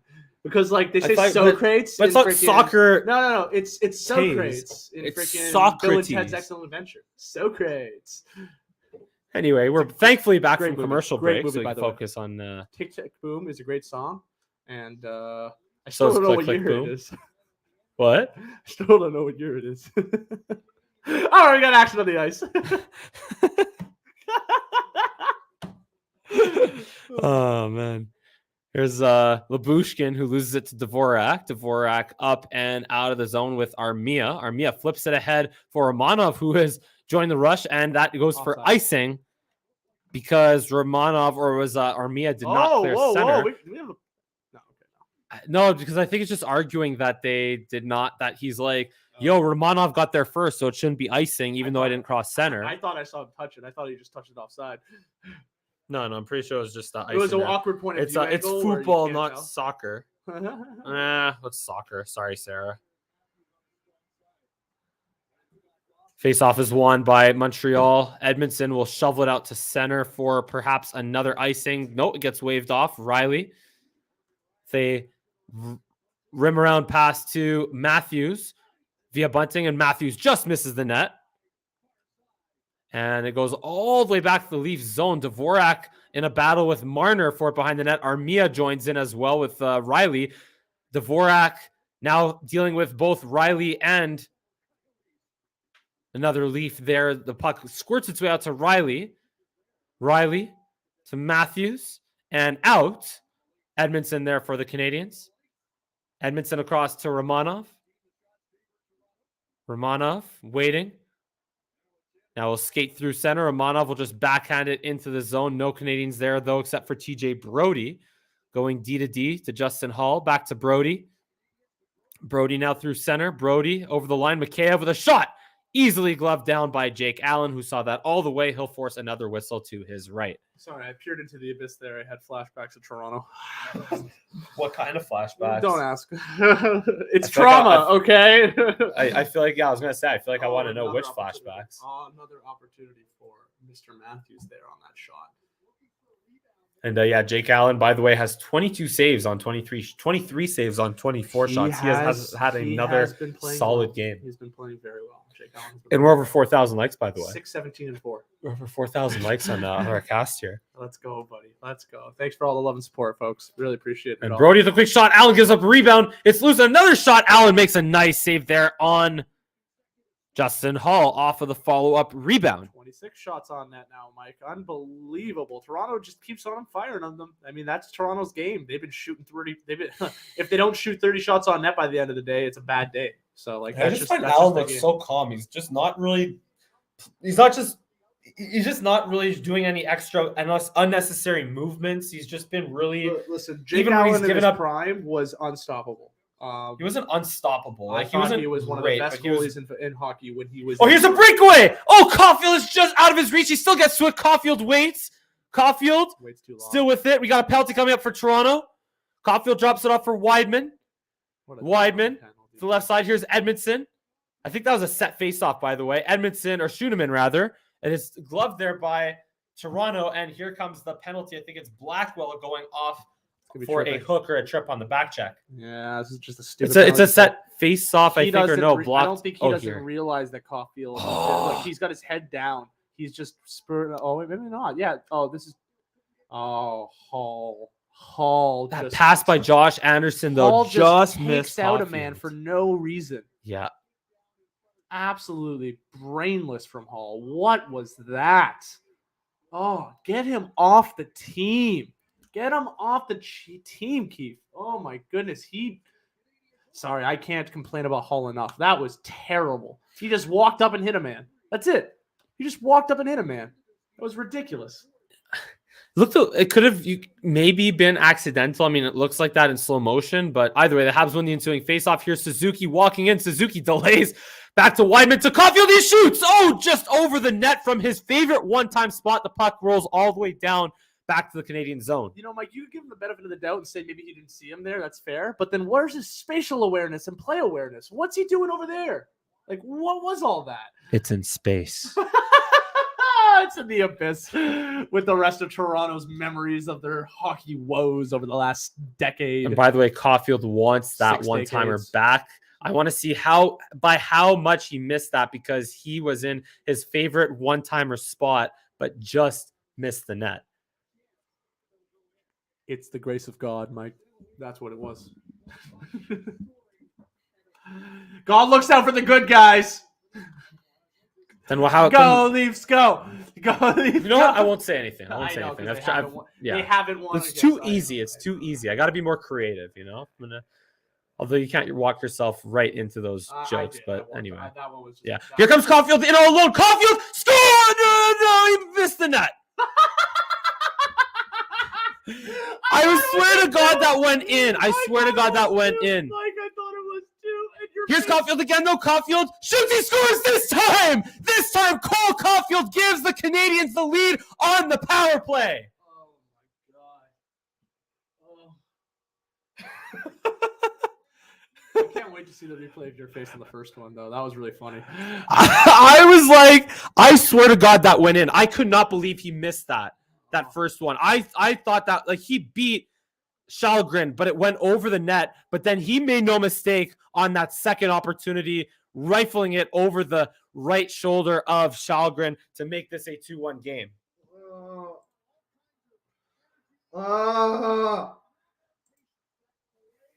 It's Montreal, Toronto. You're one of the top teams in the league. Really?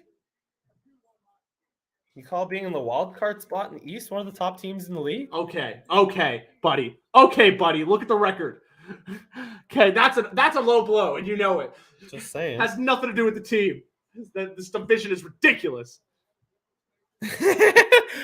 We could also, the same way our expressions changed on a dime, like in a complete 180. Yeah, I know. We got it went the opposite direction. Right no, but we got Sarah also in the cast saying, "Ha ha ha, sucker!" God, but then God damn it, spoke too soon from Sarah Anderson. So I got to make that known. That's funny. That's really funny. There's Justin Hall to TJ Brody.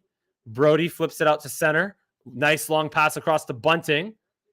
Bunting back for Matthews, but it's out of his reach, taken back by Riley, and now ahead with some space to Bunting, but he is offside as he was over the blue line before the puck got there. Almost as much as the Montreal player was. Yeah, just about, pretty much.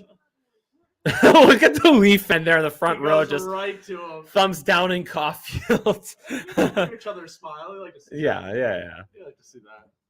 It's like when Jack Eichel scored and he was like, "Sit down, Leaf fans," you know.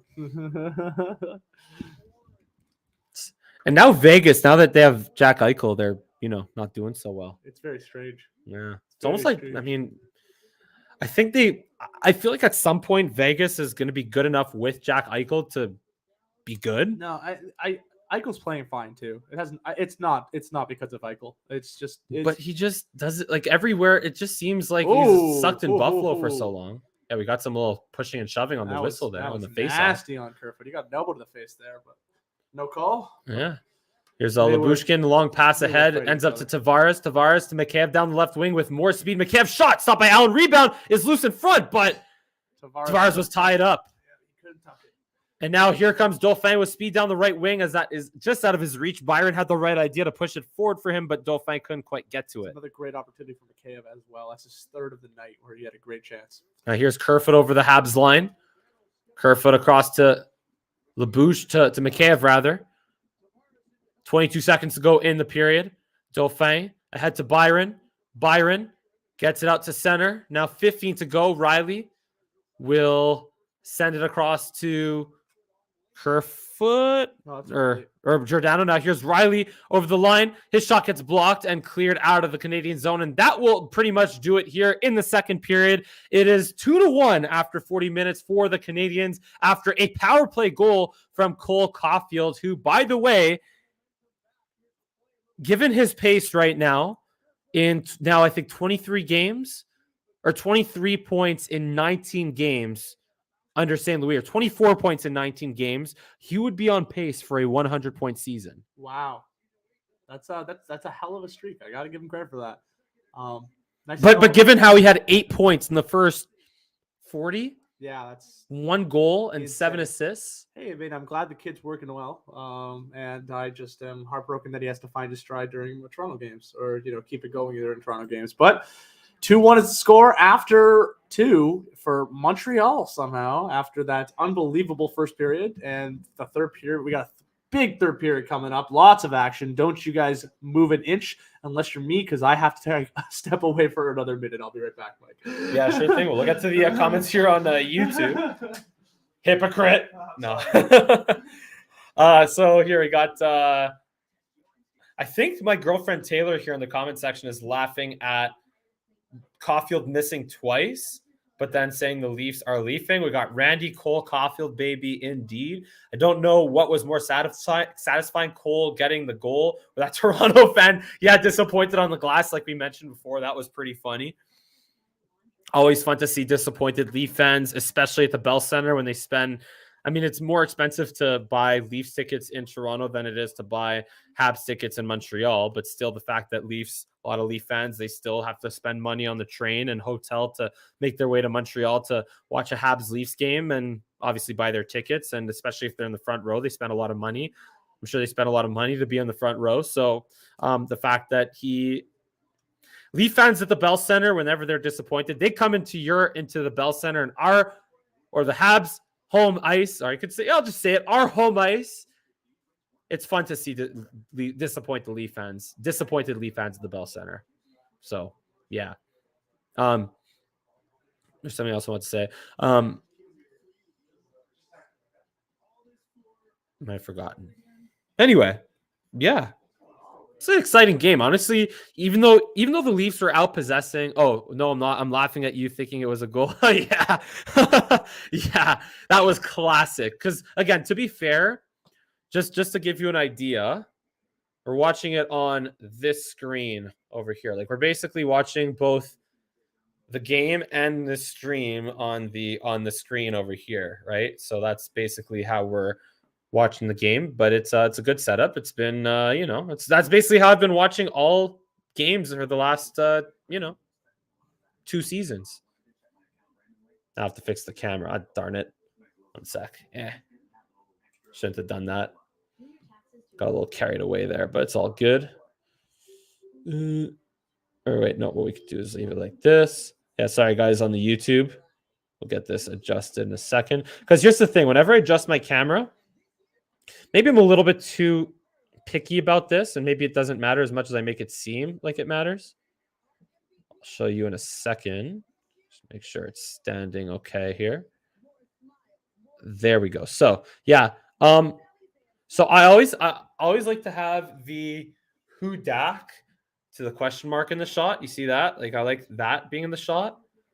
And I like this is in the way right now, but I like seeing the Carey Price in the shot. So that's how I like it to be framed, and why I'm very particular about the way I frame my camera here. So yeah.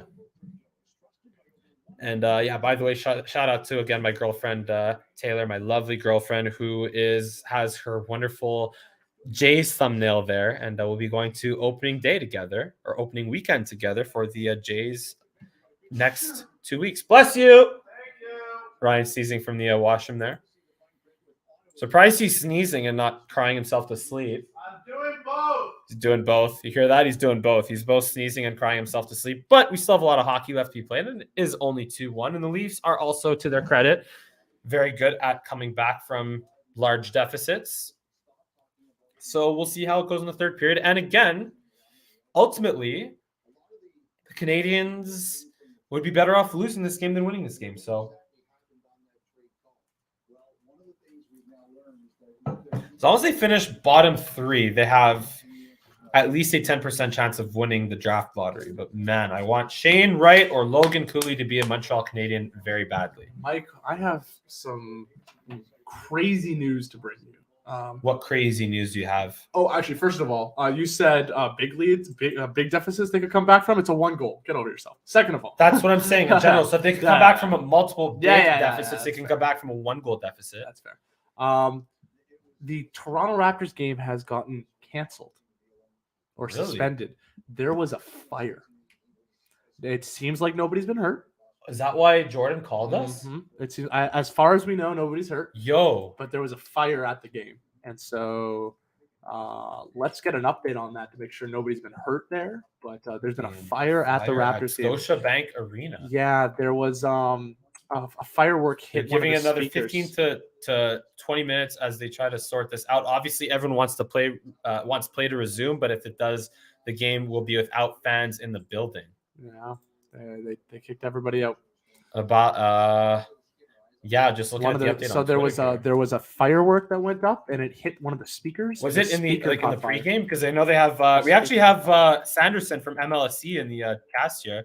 I know there are a lot of fireworks and pyrotechnics that they like to do in their pregame. Yeah, crazy. Just some crazy thing happened. It hit the speaker and the speaker caught on fire. Fans evacuated. Yeah, so that was 17 minutes ago. That's a big speaker. But why?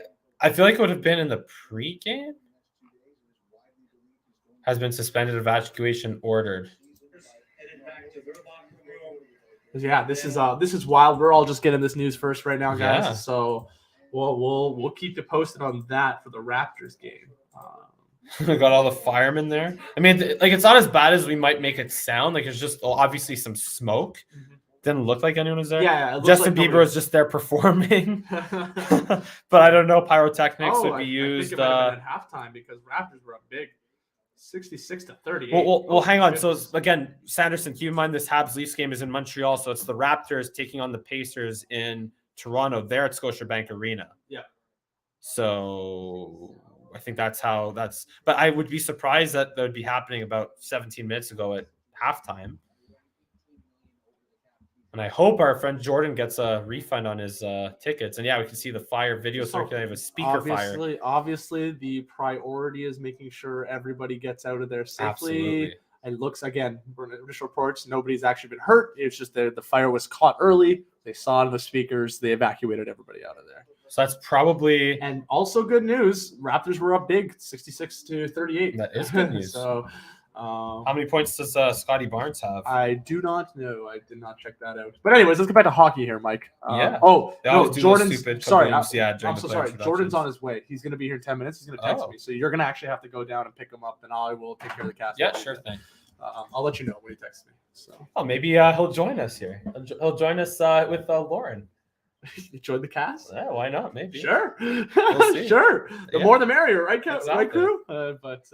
Yeah, this is... Well, there is the party setting on ColorCast. You could have like 12 people on the hot seat now. Really? If we're all in person, then who needs it, That's true. Who needs it? That is a good point. Well, yeah. Oh, yeah, I can't wait to be there to support, always there to support your streams when I can. Really appreciate that, baby. And I'm really excited to go to opening day as well with you, an opening weekend, because we're not just going to go to one game. Of course, we're going to go to at least two. Damn right. It's probably going to be the speakers up in the gaunt. So what probably happened, if I had to guess, is that it caught fire in the pregame and no one noticed it. No. I think it was at halftime or something. No. Like I'm saying, it might have caught fire early on, but then someone was like, "Hey, look, there's a fire in the speaker over there." I don't know. Maybe. I don't know. We're just speculating, but either way, it looks like everyone's going to be okay, and we just hope that it stays that way. And yeah. Why is Montreal winning? Why is Montreal winning? Because they scored 2 goals and Toronto only scored 1. Actually, Montreal's kind of scored 3 goals. Just one of them didn't count. How is Montreal winning? Let me guess. Because the puck went in the Toronto Maple Leafs net twice, and the puck only went into the Montreal Canadiens goal. Well, actually, there you go, 3 times. Yeah. If you include pregame warmups, it's actually a lot more than that. That's right. Or all the games that ever been played there. But they use different nets for warm up than they do for the game. So you could say it, yeah, because they have the game nets have the cameras in them. Those are the spicy meatballs. Mm-hmm. They bring the appetizers out first, and then they bring the main course. Yeah. So and they did stop playing at the Scotiabank Arena. Like they literally stopped. They stopped the game and ordered everyone to evacuate. Players, fans, personnel. Everyone is evacuating. And the fire again. It was only on a speaker, and there was we saw like on the video there was a little bit of smoke in the upper level. So so that's basically it. Like that's basically the gist of it, and it doesn't seem like it's anything worse than that. Again, it doesn't seem like anyone is injured or whatever. They stopped the game and they ordered everyone to evacuate. Toronto Fire Services are on the scene and likely gonna put out the fire, and hopefully everything will be okay, at least for maybe the game to resume. I just feel bad for our friend Jordan who lost the ability to enjoy a Raptors game. I'm sure they'll get refunded in the real. They got half the game. Yeah, they got half the game. To be honest, the way the game was going, the game looked already over. Exactly. So they maybe got the whole game. They got the fun part of the game, and then the rest of it was just going to be daunting. So, exactly. Yeah. There you go. Like this game might end up being for me. As I peer into the abyss again. Flashbacks. Over and over again. What's that song in reference to again? Breaking Up. You have to move the camera. It's called Over and Over. It's by Tim McGraw and Nelly. Oh. Have to move. I know, it's a crazy mix. Tim McGraw, the country artist, and Nelly. I was like, what? I know, right? It was a really big crossover. Hang on, Smash hit. It was great. It was actually a really well done song. Very well done song. It's kind of in our way of the screen based on where it was before. Get more of me. We can do that. There you go. That's good. It's a little crooked, but whatever. It's fine. For now, it'll do just because you want to see the actual game that we're watching, because before we did not quite see the Matthews goal. You can see, here, let's see if we could put it over here. Okay, that's like less me. Well, I'll get you involved. Here, wait. Flip it around like this. You know what? I'm doing I look shorter than you. What? There we go. That's not fair. This camera angle's ridiculous. You're just in a lower chair than me. I'm just better. Anyway, yeah, we'll keep it like that. Get more on my good side. You put me on my bad side, Mike.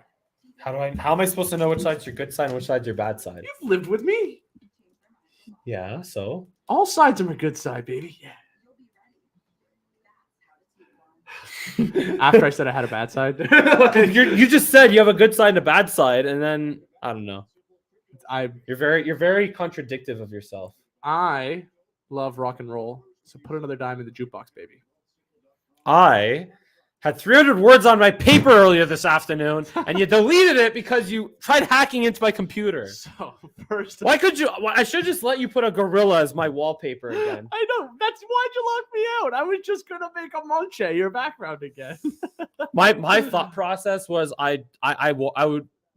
did not want to go through the work of changing my background again. And now I'm going to go through the work of having to rewrite 300 words of my write-up that I have to do this weekend. I guess you could say I gotcha either way. Gotcha. Yeah, I didn't want that last part to happen. I was just going to make your background a silly profile. Yeah, picture. whatever. It might have been me. It might have been my nose. I might have just like taken a picture of like my nose from underneath and then just made it. It's actually a fair chance that would have been it. I'm going to tell you right now, that's exactly what it was going to be. Yeah. Maybe with a monkey. With a monkey? You might go to like paint and then quickly like crop a monkey onto it. Little Monche. Do you want a banana? No, I finished them yesterday. Damn it. That was a slick pass by Suzuki also to feed Caulfield on that first one-timer. That was slick. That was absolutely slick. What are you saying? You good, bro? I don't want to hear anything about the Habs beating them. But well, you're seeing it there. I know. You don't need me to say it. You can just see it. Mike, you're not bragging enough.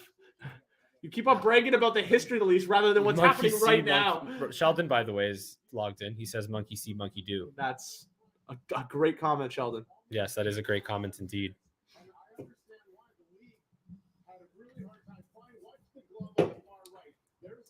I've only had half of this.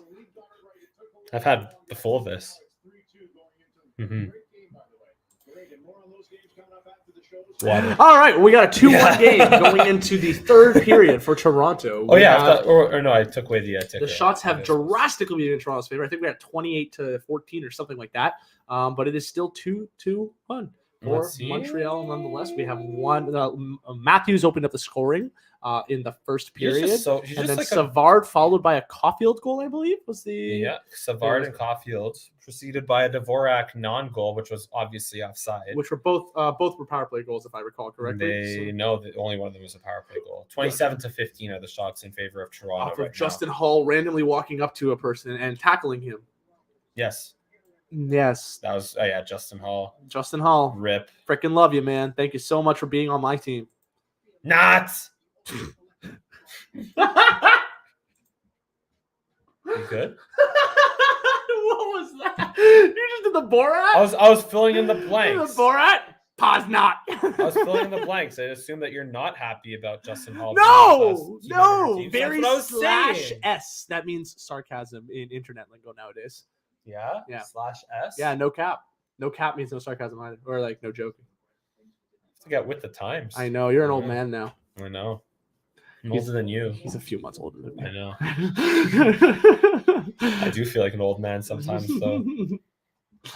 As long as I keep working, as long as I'm still able to work out 3-4 times a week, and as long as then I'm already an old man. Yeah, I guess. It's okay. It's okay. That is. I have to put the number 3 over here on the little ticker that we'll have at the bottom. Yeah, and it's gonna be just me calling it for a bit. Oh, you better get here before the start of the episode. Oh, no, there's no chance. We're definitely going to have me calling it. But don't worry. I got you, buddy. I love calling hockey. I have no idea of any of the Montreal. I have no idea of any of the Montreal players' names. This is going to be fun. No. Which one's Anderson? 13?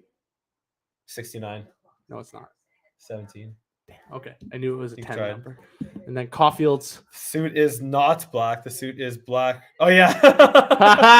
That's a Chandler reference, I think, right? The suit is not black. No, that's Borat. Oh. Okay, Pause not. Okay. I thought that was a Chandler reference for a second. I don't know why. Chandler Bing from Friends. You made the joke, Mike. I guess, but I only saw Borat like once, like 15 years ago. Not. Oh, not. No. Ah, okay, good. You watch it every day.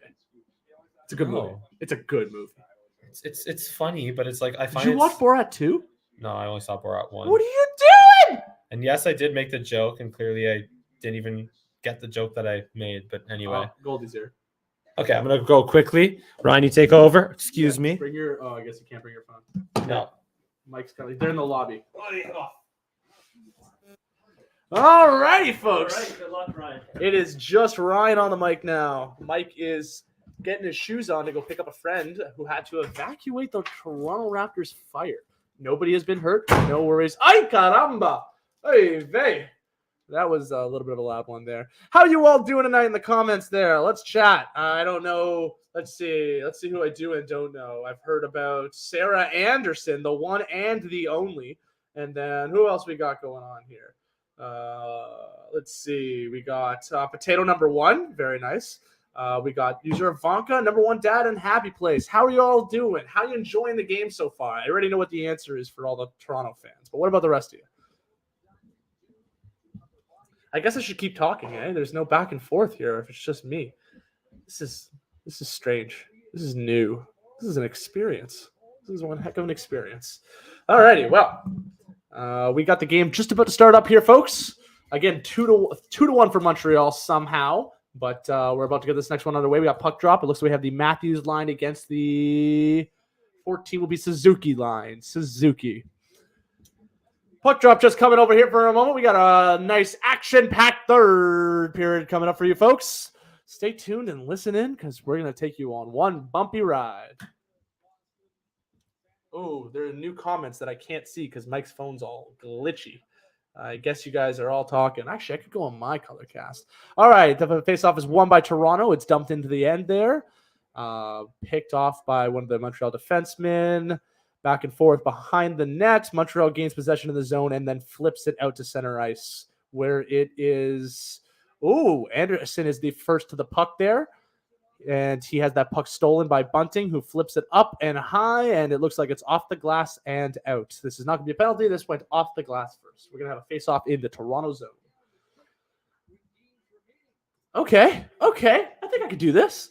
I named some Montreal people. I think I'm doing all right.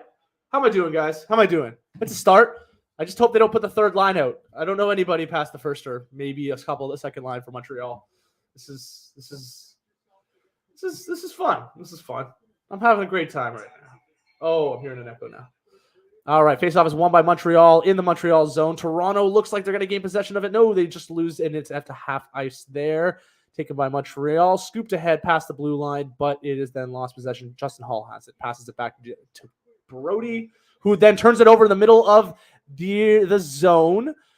Puck is had by Montreal behind the net, looking for an outlet pass here. He turns to fire towards the net, goes off a defender, blocked, and is taken by Toronto. Toronto now has possession, clearing the zone. Kerfoot dumps it in. We got a chase for the puck here. It looks like it's won by Montreal. Montreal has it. Toronto wins it over here. We got a shot that goes wide. Oh, we have a man in front. It's a shot, and it is stopped by Jake Allen. The rebound is grabbed by Montreal. No, it's okay. I'll be doing it until you get to the mic. Say it. Let's go. All right, guys. Montreal loses possession. Now they're back in the Montreal zone, and Mike is back at the mic. This was really scary. I missed you so much. Oh, my God. Please hold me. So, yeah, go ahead. You're her. Oh, hi, friends. Yeah. Okay, we'll catch up in a bit. Yeah, so we got the Leafs taking it back. There's our two friends from the Raptors game, so we'll tend to them in a little bit. Thankfully, they're okay, though. Out across the Habs line, here come the Leafs. Nylander loses it, goes back the other way. Perhaps a breakaway coming. No! Tied up. Armia's tied up there by Nylander. Yeah, Nylander ties him up. A quick shot on that. Allen makes a save, holds on for a whistle. All right. Wow, you're so much better at that than I am. That's why I want to do it for I was like, Toronto has it. Montreal has it.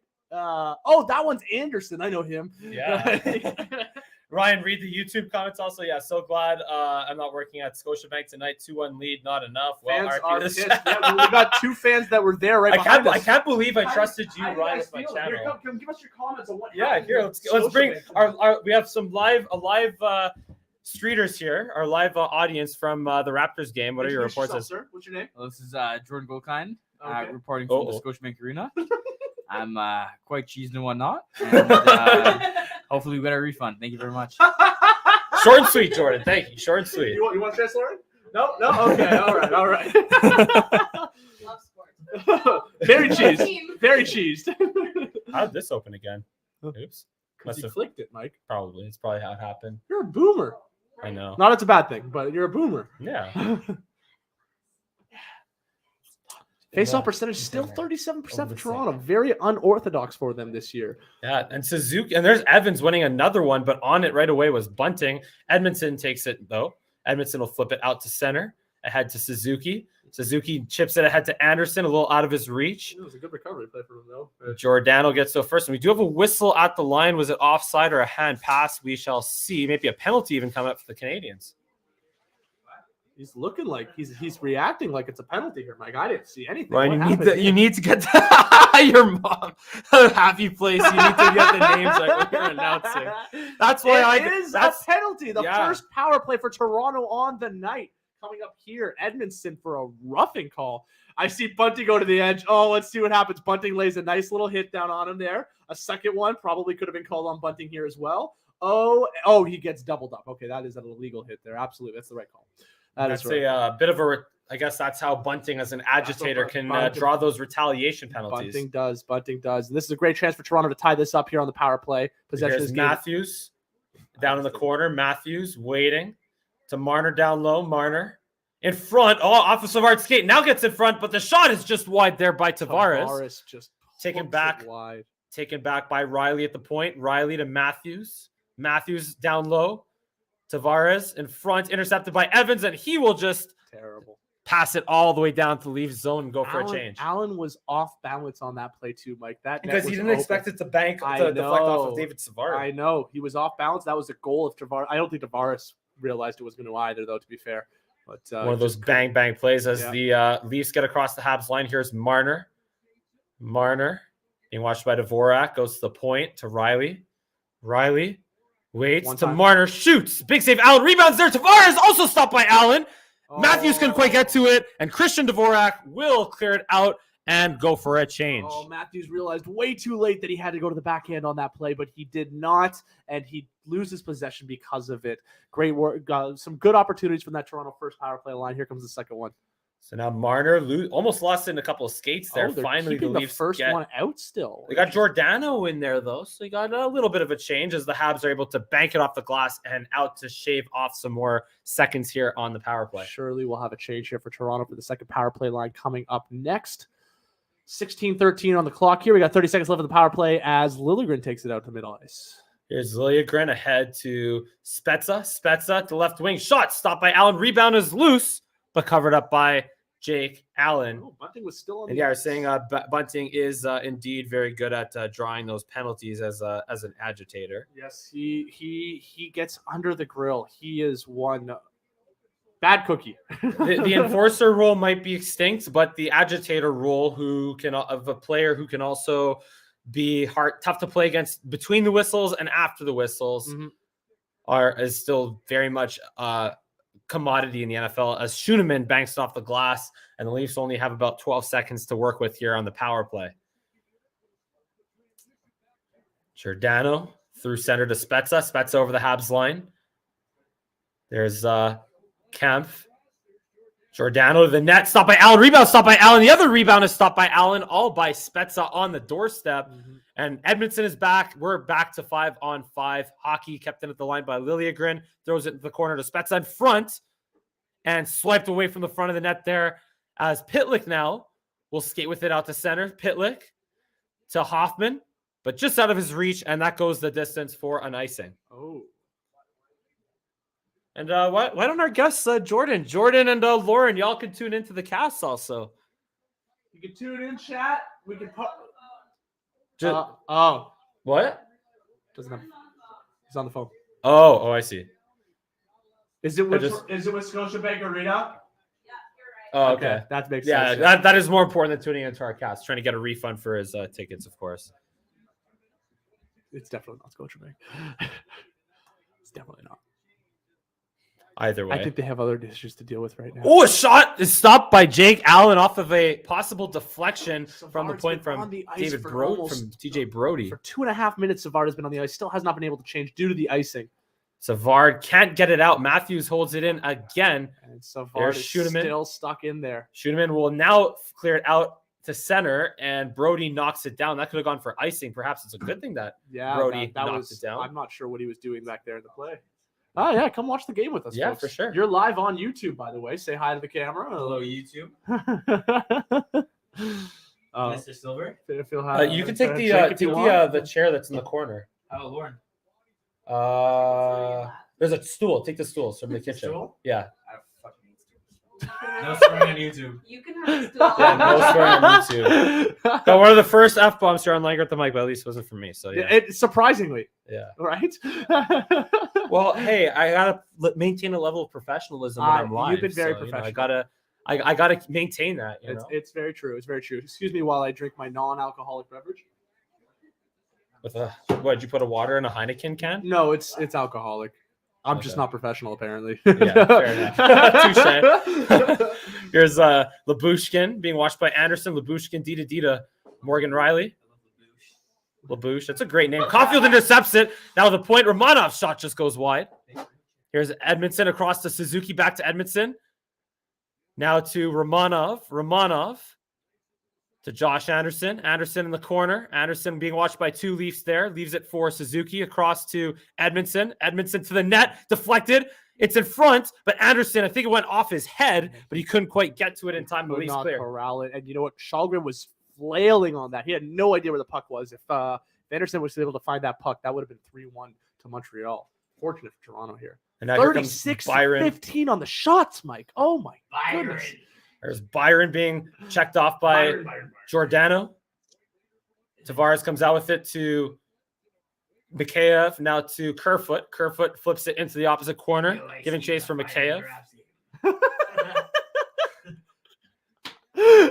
Oh man, This is going to be an interesting third period. This is a very interesting third period. Oh, As here's One time Mikheyev with from a the quick point. shot, stopped by Allen. Rebound is cleared from the front of the net, and we do have a penalty coming up. The Leafs will have another power play here. that's what I'm talking about. Power play for the Leafs. Let's go. Let's go.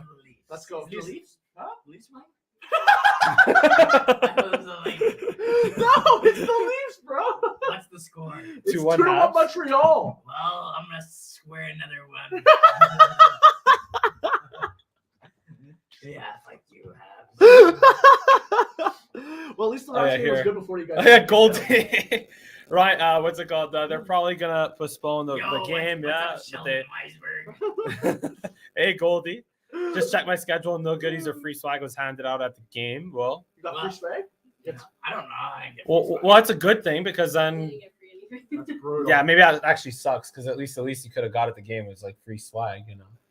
Well, we didn't catch any sweat. He's got enough swag to go around. Okay, okay. He's got enough swag to go Little around. shoulder brush to the left. Little Yeah. shoulder brush to the right there. Yo, with Barry in the house. I hail from Barrie originally. By the way, Jordan technically also from doesn't Scotland. normally talk like that. I don't It's know true. why he's talking like that right now. It's very creepy. He thinks he's a pirate. It's one of his levels of drunk. It's really great. This is just the low level. Yeah, I know. It's an early level of drunk. It's Alright, mighty. Alright, Can I really shout out someone? Yeah, of course you Yeah, can. shout out Jory Simon. the baddest man in the seven seas. Yeah. Oh, Shout out to man. Blackbeard too. Shout Right? out to Black and Red Beard. Oh man, this is a great cast. This is a Yeah, great cast. exactly. I'm sure our audience is loving this this cameo appearance here. He does lots of impersonations apparently. So Yo, Sheldon. Hey, Goldie. One. Was he like this at the whole game, did Lauren? you say hey Goldie? Yeah. You're Goldie. I want to shout out the speaker at the Hey, Mike. Oh my gosh. Should I shout out Hey, the Mike. Should I shout out the speaker of the Raptors game with the fire? Yeah. Of course. Shout out the speaker of the Raptor game. I hope you guys can handle it. Shout out to the speaker. Thoughts and prayers with the speaker and its family. Yes. Thoughts and prayers for the rest of the speakers. R.I.P. speakers. R.I.P. speakers.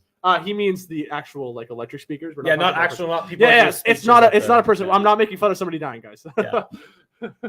As David Savard whacks one off the glass. Scrum along the boards. Tavares comes out with it to Riley, to Matthews. Come on, Matthews waits to the point to Riley There it across is. to Marner. Marner shoots just wide, and the puck rolls its way all the way out of the zone to center. Oh, it's 13 minutes on the clock here. Got a minute 40 left of this power play. Toronto knows this is a big opportunity to get this play. 37 shots to 15 on net right here. Toronto wants to show that on the scoreboard. Let's see what they can do as Marner brings it in the zone. Here's Nylander now over the blue line. Nylander to the point. Riley to Matthews. Matthews back to Riley. Riley walks the zone down to Matthews. Matthews waits to Riley. Riley waiting to Marner to the net. Stopped by Allen. Rebounds loose and Nylander scores! He's tied up with William Nylander on the doorstep. It's tied at 2. There's going to be another penalty here, Mike, too. No, because because of the goal, they don't call a penalty. But there was a power play. Does that not work? It was No. power play. Does Whether it it's cancel 5 on out the goal? 5, no, it doesn't.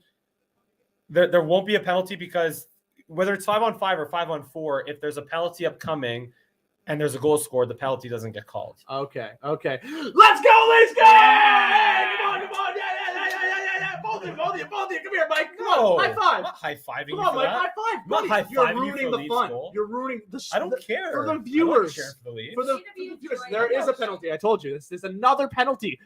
Toronto gets to go on the power play right after because there was a hook in front of the net that Tavares was able to play through. Right. Yeah, Sheldon Weisberg saying a little hello there. That's why he said it in his video loud.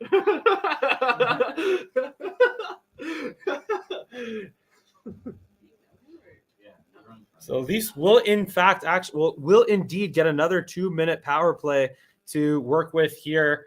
Oh, what a turnaround this could be if the Toronto could just suddenly be up in this game after trailing. So Matthews delays to Marner, and he missed the net. He had a wide open net off a beautiful pass from Austin Matthews, but Marner missed it.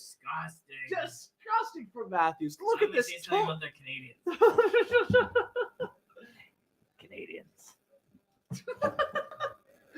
This is. Wait, did Allen stop him? No, Allen made the save. Allen robbed him with the stick? with the blocker. Oh my god. He got priced. Mitch Marner got priced. Unbelievable. What am I witnessing? And now another shot is stopped by Allen. Puck deflects behind the net and jumped on by Jake Evans with perhaps some room to work with here. He skates through center and maybe a 3-on-2 developing here. Evans to the net. And, what a save by Shalgren Shalgren with the toe! on David Savard. Oh my goodness, that was a guaranteed goal. That's 2 jaw-dropping saves at both sides of the ice as Toronto retains possession in the Montreal zone. Here's Nylander behind the net. Nylander to Tavares. Tavares, the shot well wide, and that will roll its way back out to center. What did we just witness? That just 2 back-to-back spectacular saves. Now I don't even know what that was. Was that a garden gnome? I never knew that Jordan was this talented at impressions, honestly. Honestly, you know what? You Yeah, tell maybe me and not, I'll tell maybe the not. audience. I'm being nice. Nah, I want to shout some out here. And perhaps All right, another shout chance some here out for the Canadians. Short-handed. Here's Dauphin. Dauphin. Shout out to With Dauphin. a shot deflects over the net. And Matthews will just swipe it across to Giordano as both teams make changes. I want to shout out to Giordano. He took my name. Shout out to Giordano. He took my name. Now here's Evans. Imagine if Giordano's first name was Jordan. That'd be funny. Jordan Giordano? Yeah, that exactly. would That'd be pretty impressive. cool. Oh, 20 seconds to go on the power play. Here is Michael Bunting. Bunting spinning away before getting to Liljegren, who just throws it behind the net. Allen out to play. He'll rim it to the line, not quite out. Bunting keeps it in. And now here comes Evans, or Suzuki. Can't quite get to it, though. It was a nice long stretch pass there. And that will pretty much do it here on the man advantage for the Toronto Maple Leafs. No shots on that one. All I hear is Barbosa from Pirates of the Caribbean. But here comes opportunity for Bunting with a shot stopped by Allen. Rebound is cleared from the front of the net. Going Suzuki. off for a change here as they maintain it in the Toronto and Yeah, why am I Suzuki will calling the game? skate out with it. I'm so sorry, Mike. That's all right. Oh, here's Hoffman with a nice move. Hoffman delays, throws it behind the net for Romanov, jumping in from his D spot. Trying to find Pitlick, can't quite get it there. And out comes David Kempf to Engvall, who will just dump it in for some changes. All you hear is Barbosa from Pirates of the Caribbean on the mic. Oh my God. That's a shout out to you. You got a shout out. You got a shout out. Let's go. Yeah, I'm done. Can I have one more shout out?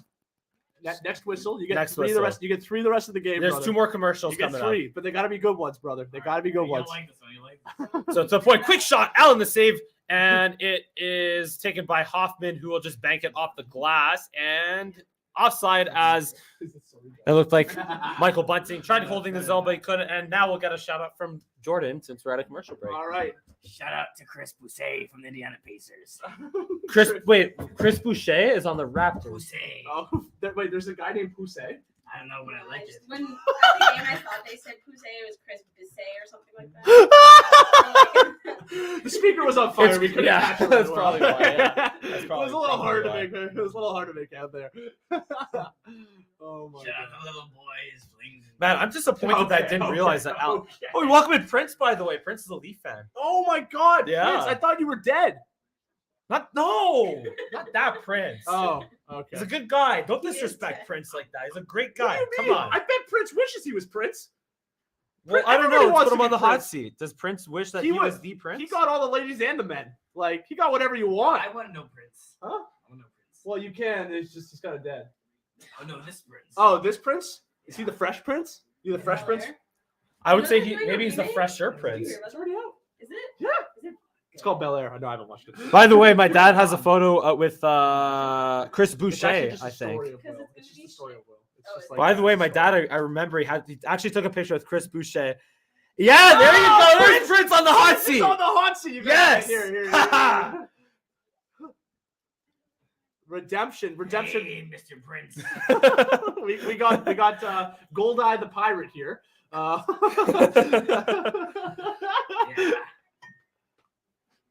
No, Yeah.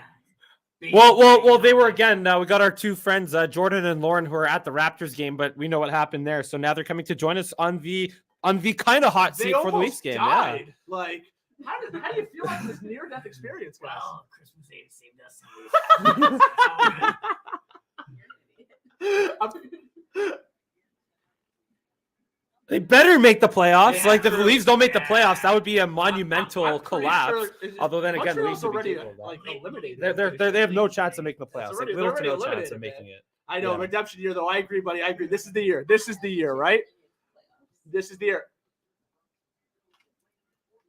But that was an even Oh. sicker save by Jake Yeah, Allen, 9 though. minutes left of the 42 shots to 16. This game is stupid. And there's still 9 minutes to go in the third. Why is it tied? It's 42 Because Jake to Allen is 16. just that good. Currently at Am the I right, 90 Prince? Game, second row, third quarter. I know. I paid $52 for this. They got to get some more goals though to try to win. But here comes Nick Suzuki. He gets turned back the other way at the Leafs line, taken by William Lagesson. Yeah, don't mind the craziness going on here, Prince. But yeah, just thank you for joining us on the hot seat. Yeah, the silver lining right here. Yeah, It's the silver lining and the golden lining. And the golden lining, sure. The silver lining and the golden lining. I I like was it. gonna go for a pun, but you just filled it with lining as well. Well, What do you call him? What do you call him? It's a good movie. It's a good movie. It's Yeah, a good movie. okay. Silver linings. Well, it's a freaking good movie, bro. It's a good movie. It's a good movie. But he also, I think, I was referring to you getting all the plays right during the. Oh, it's true. playoffs, I'm yeah. Tony Romo on the mic then. Yeah. I'm not Tony Romo with hockey. 43 shots to 16. This game is stupid. Why is it tied? Heineken. It's Heineken right now, unfortunately. I apologize there. I mean, I'm not drinking alcohol. This is not alcohol. The shot to get. By the way, you're ahead of us, Prince. So just try not to reveal anything as much as you can. Yes, it is.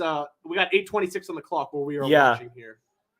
I'll leave a So- link to the call-outs here. Yeah, the Canadians can't quite get possession along the blue line here, but Pitlick in the corner takes it in front to Hoffman. Yeah, go ahead. Hits it back. I think know. that having a $20 million a year job as a broadcaster and beautiful a wife, too. beautiful, loving wife and kids and family in Dallas is a pretty darn good life. Everybody loves Romo. Yeah. Everybody loves Romo now. That's the dream. I didn't think he got overpaid. I don't think he got overpaid. Oh, that could have been a hold. He was great, but he just was never really helped out. And I think we're seeing how inept the Cowboys are at their front office. As Engvall can't quite get the shot to the net. He almost had a chance there. He actually had it stolen there. Actually, Get to that. Get to more in Romo in a second. Giordano just misses it. Oh my goodness, that was a bullet from the point, Mike. Like just missed it. Unbelievable. He actually outskated Paul Byron on a certain play by a mile. He went 31 kilometers an hour, or almost 32. It was nuts, man. The only thing I said, the only problem with Giordano is that he shoots left, and the Leafs could really use someone like Giordano who shoots right. That's the only issue. But they can put him on the right side. No. So, you know. If it's a gay joke, no. I'm a diehard Leafs fan. I bleed blue and white, baby. Yes, sir. Absolutely. But to be fair, it's been a lot more like crying blue and white for the last long time for us as Leaf fan. But at least he's honest about that. Well, Mike's red and blue. Hey Goldie, why don't you grab some nachos at the oven? There's some nachos there. There's like 3 left. As the Leafs almost bank one in from a Labushkin from a dead angle. There's like 3 nachos left. Yeah, we'll get some food after, guys. Hey, that's 3 more nachos than anyway, yo, go close it up. 20 seconds here, Prince. Close up the hot seat.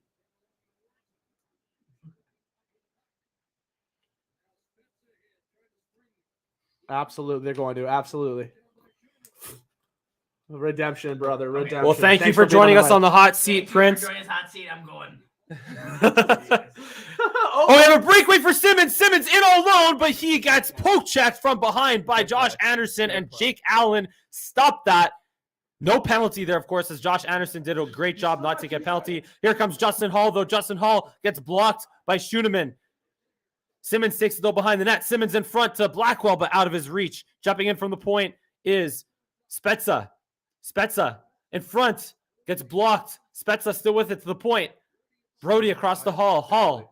Shot. Stopped by Allen, and that will force a whistle. What an awkward save that was. I think he argued that he was being obstructed in front. He caught it glove down. He caught it downwards with the glove. Very interesting. What a great back check there from Josh Anderson. That was unbelievable.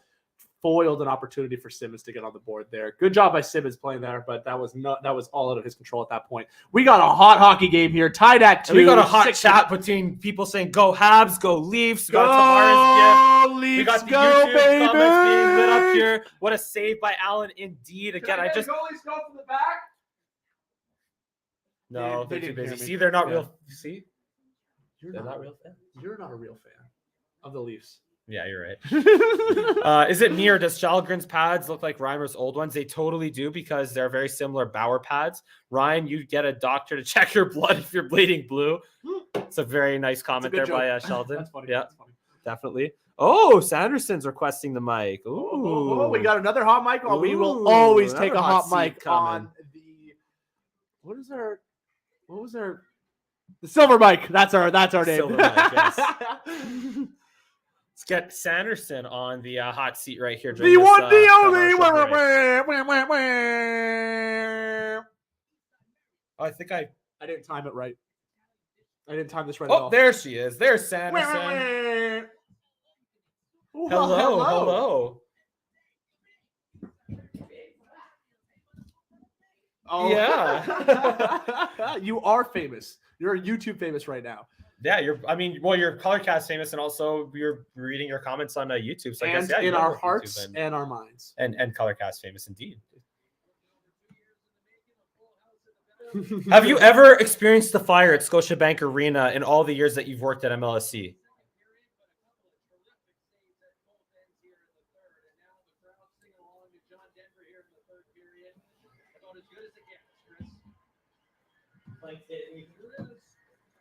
Oh my God, yes.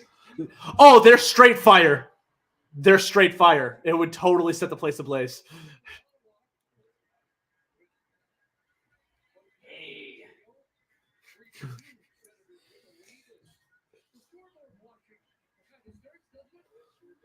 Like pyrotechnics. So hold on, you're saying that the fire was flaming hot? Like it wasn't like ice hot. It was flaming hot. It wasn't like ice cold fire. It was flaming. Spitzing hot.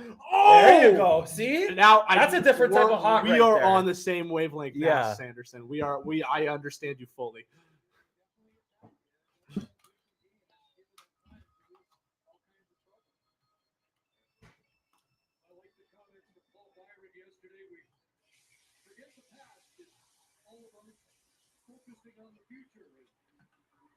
Aw.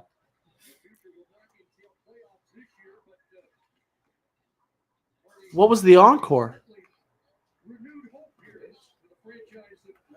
Oh, Yeah, that it makes was- sense. okay, Yeah, that okay, makes sense. That was the encore. Okay. Oh, what a miss! There's Riley in Oh, front. Ah, sorry, I was talking about the Edmondson, Jonas yeah. Brothers there, but at the same time, the Leafs also missed a shot on goal. That's a tough song to miss. That's a tough song to miss there. Here's Hoffman through center, gets turned back the other way. Taken by Romanov. We're at Thrown 45 ahead. shots. 45 shots. That's just honestly, both Ridiculous. goaltenders have been For spectacular. Toronto, 16 Even though for Montreal. Shalgren has only made 14 saves on 16 shots, he's also had some spectacular saves in this game. Yeah, Shalgren's been all right. He's been all right. He hasn't been tested very much, but you're right. Well, he made a huge save on Yes, Jake he did. Evans. That earlier. one was unbelievable. Unbelievable. No, that's more important than the lead. That's no, kind of more important there was right a now. fire at Yeah. a sports event. That is absolutely fair to care more about. Like you're at your workplace, at your old Yeah. workplace. So that's definitely. And how often the Habs play the Leafs 4 or 5 times a season, and how often is there a fire at Scotiabank Arena? Like, or a fire? Although then again, there was the fire in Denver. Fire on the mountain. Burning in my soul.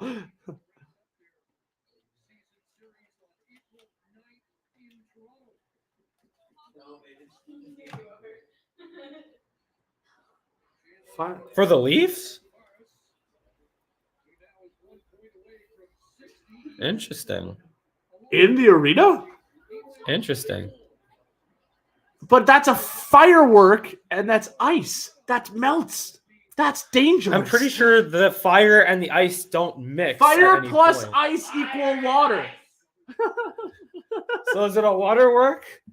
I'm Yeah. sorry. Ryan's just We got brain Gold. dead No, sometimes. we got. That's all. Don't mind I'm him. just joking around, but we got Goldie in the background going fire and ice. No more fireworks. No more fireworks. Fire. Oh, it was there you go. always burning since the world's been turning. Yeah, I like that. Oh, she's still going. Yeah. I like it. Always down for some Billy Joel. I'm always down for some Billy Joel. Well, we have 30 seconds left for you, Sanderson. You give us your last takes on this game and the fire at Scotiabank. Hell yeah. They're gonna win in overtime, just so you know. They're the bottom of the league, let alone the Atlantic. They're literally tied for Yeah. last. Good. They're literally tied for last. They are. Good. Boo-boo. Did you see overtime? Huh? Almost. They might go to overtime. No. Well, thank you for joining us on the hot seat, Sanderson, and enjoy or don't enjoy the Gotta rest go of the to the game. bar, boys. Okay. Thanks for Of being course, here. of course. We had a quick shot stopped by Allen, rebounds loose, but Edmondson's there to take it and clear it. Not out though. Now out. Make sure Banked up by Armia. Make sure for everybody to give Sanderson a like and a follow there. Absolutely. She is a And I'll get to your superstar. comments and stuff at the whistle here as Allen makes a save off a dead angle shot. Okay. That's your last shot over the net, buddy. Oh. Matthews now cycling, loses it to Byron. He gets knocked down. Oh. Byron will have a 3-on-1 perhaps. Here's Byron waiting. Byron shoots, scores! Paul Byron gives the Montreal Canadiens a late 3-2 lead here in the third. Yeah. 48-16 on shots. And we're gonna lose. Ridiculous. I'll give it to you in a second.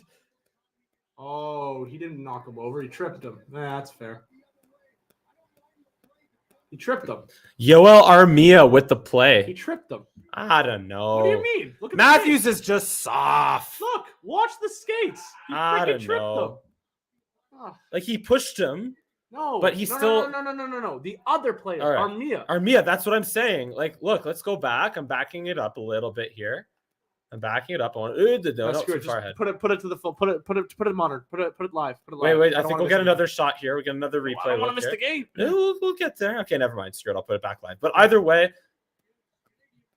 I don't know. Just 2 minutes and 28 seconds left of the clock here. Toronto's looking at a 3-2 deficit where they've more than tripled the shots on goal for Montreal. That's only Byron's 4th goal of the season, also. But he just snuck it 5-hole on They haven't tripled Shalgren. it yet, but they're very close to tripling it. And 4 shots away. Canadians clear the zone. Brody back, going D to D is there again. 2 minutes, 12 seconds to go for the Leafs to potentially tie it up. Allen leaves it behind the net. It gets banked out by Rem Pitlick. There's TJ Brody. Shot attempt 73-34 in favor of the Leafs. Here comes Engvall. Engvall gets steered away by Hoffman, but to the line and not out. But here comes Pitlick to take it out, and he'll just dump it into the corner. No, the Leafs will likely pull Shalgren, but he's still there. Shalgren right now, as long as they maintain they get in the zone, and I'm sure Shalgren's coming out as we speak. Pass in front to Nylander, poked away by Edmondson, kept in by Tavares. Here's Marner. Marner to Nylander behind the net. Nylander to Matthews. Matthews drops it back behind for Tavares. Ahead to Marner. Marner, 1:20 to go. Net is empty for Toronto. Nylander to the point. That is Riley. Riley to Nylander to Marner. Marner in front. Doesn't go. Taken back by Matthews to Riley. Across to Nylander. Can't quite handle it, but he gets it to Marner. Marner to Tavares. Tavares' shot doesn't get to the net. Goes wide. Flex high in the air. To Nylander, shot deflected up and out of play for a whistle inside the Canadian zone. 54 seconds left. And again, we'll get to your comments, guys, after this game. And thank you for 6,000 likes. We'll get to all comments on YouTube and ColorCast at the whistle, either after regulation. I'll put it that sorry, way. I meant Byron. Byron tripped Matthews. His back foot. You can't see it in this replay, but Armia had it tangled up, and Byron tripped him with the foot. All I know is that Matthews just sometimes complains too much and doesn't try to take matters into his own. I mean, what could he do there? But also the play against Buffalo, it's like just maybe back check instead of complaining about a penalty so much, you know? Oh, you talking about the overtime one? Yeah. That was a blatant call. What do you mean? Back check. He was trying to. Not really. Mike, you're talking about the one where he put the whole arms and bear hugged him from behind. Matthews, Matthews got bear hugged from behind. So but I'm saying, I'm not saying way. that shouldn't have been a penalty. I'm saying back check. But that's what he was trying to do when he got bear hugged. I still find that he spends too much time bear hugged going back, and it was a 2-on-0 breakaway because of it. Okay, but still, I find also there just gets in the middle of too many situations where he could focus on the task at hand instead of complaining to the officials. I fully disagree, and the two examples you've given me so far are poo-poo. There's also several other instances. By the way, the game that we just saw where Kovalchuk scored the OT winner, he went to score that goal if Matthews had back checked. That's a very different story. I'm not saying that wasn't the case there, but I'm saying we've had instances like example. that for Matthews. Either way, we got 54 seconds to go here. The faceoff is to the left of Jake Allen with Spezza winning it back to the point for Riley. To Matthews right to the front of the net. Allen the save, kept in by Nylander. Nylander to Marner to Tavares behind the net. Tavares to Marner. Marner hacks at it to the point to Nylander, but he can't quite keep it in at the blue line as the puck was bouncing. 37 seconds to go here. Leafs dump it in. Allen swats at it to Spezza, holding it in at the line to the net. Allen gave up a rebound, but cleared immediately by Edmondson or by Savard rather. Now Dvorak shoots at the empty net and he scores. The Montreal Canadiens take the 4-2 lead, and that will pretty much do it for the Toronto Maple Leafs here with 22 seconds to go. In your face. But I shouldn't be too excited because the Habs won't be in last place anymore. So I shouldn't be as excited as I am. 51 shots on net. 51 shots. That's just how good Jake Allen's been. Net. Just been spectacular. By one of 51 shots on net, Mike. That is an insane number. Yeah. And Jake Allen was just as insane at stopping 49 of those 51 shots. 51 to 18. Preposterous. But scores 4-2. They're all fair goals. And that's Dvorak does have eight goals this season. As Suzuki tries a little move on Liljegren, goes back to the point. Edmondson's shot goes wide. 10 seconds to go here. That goes out of play. It's Lagesson. In all fairness, other than potentially that game-winning goal there, which I'd like to see a replay, I felt that the refs were not calling it both ways most of the night. So this is not one. This is not one for the refs. This is not one that Toronto should call on the refs. Their goaltending issues continue. I think that Shalgren just played okay at best. 3-goal game, unfortunately. And that is all here in Montreal. The Canadiens come back to beat the Leafs 4-2. You got it. And I'm just enjoying Ryan being very quiet and sad right now. Just enjoying a little Schadenfreude Freud right here. You got it. Somehow you got it. That is just one of those games where the better team lost, but so be it. Allen stood on his head. Now, before we wrap up, though, I want to get to all of your comments that we missed with in the last couple of minutes here. Let's go way back up to all the... Tomorrow is a much more important game for Toronto regardless. We just got a little GIF here from nice little Bradley Cooper GIF. A couple of Bradley Cooper GIFs from Prince. That's funny. Friggin' Eagles fan Bradley Cooper. A crying Robert De Niro GIF.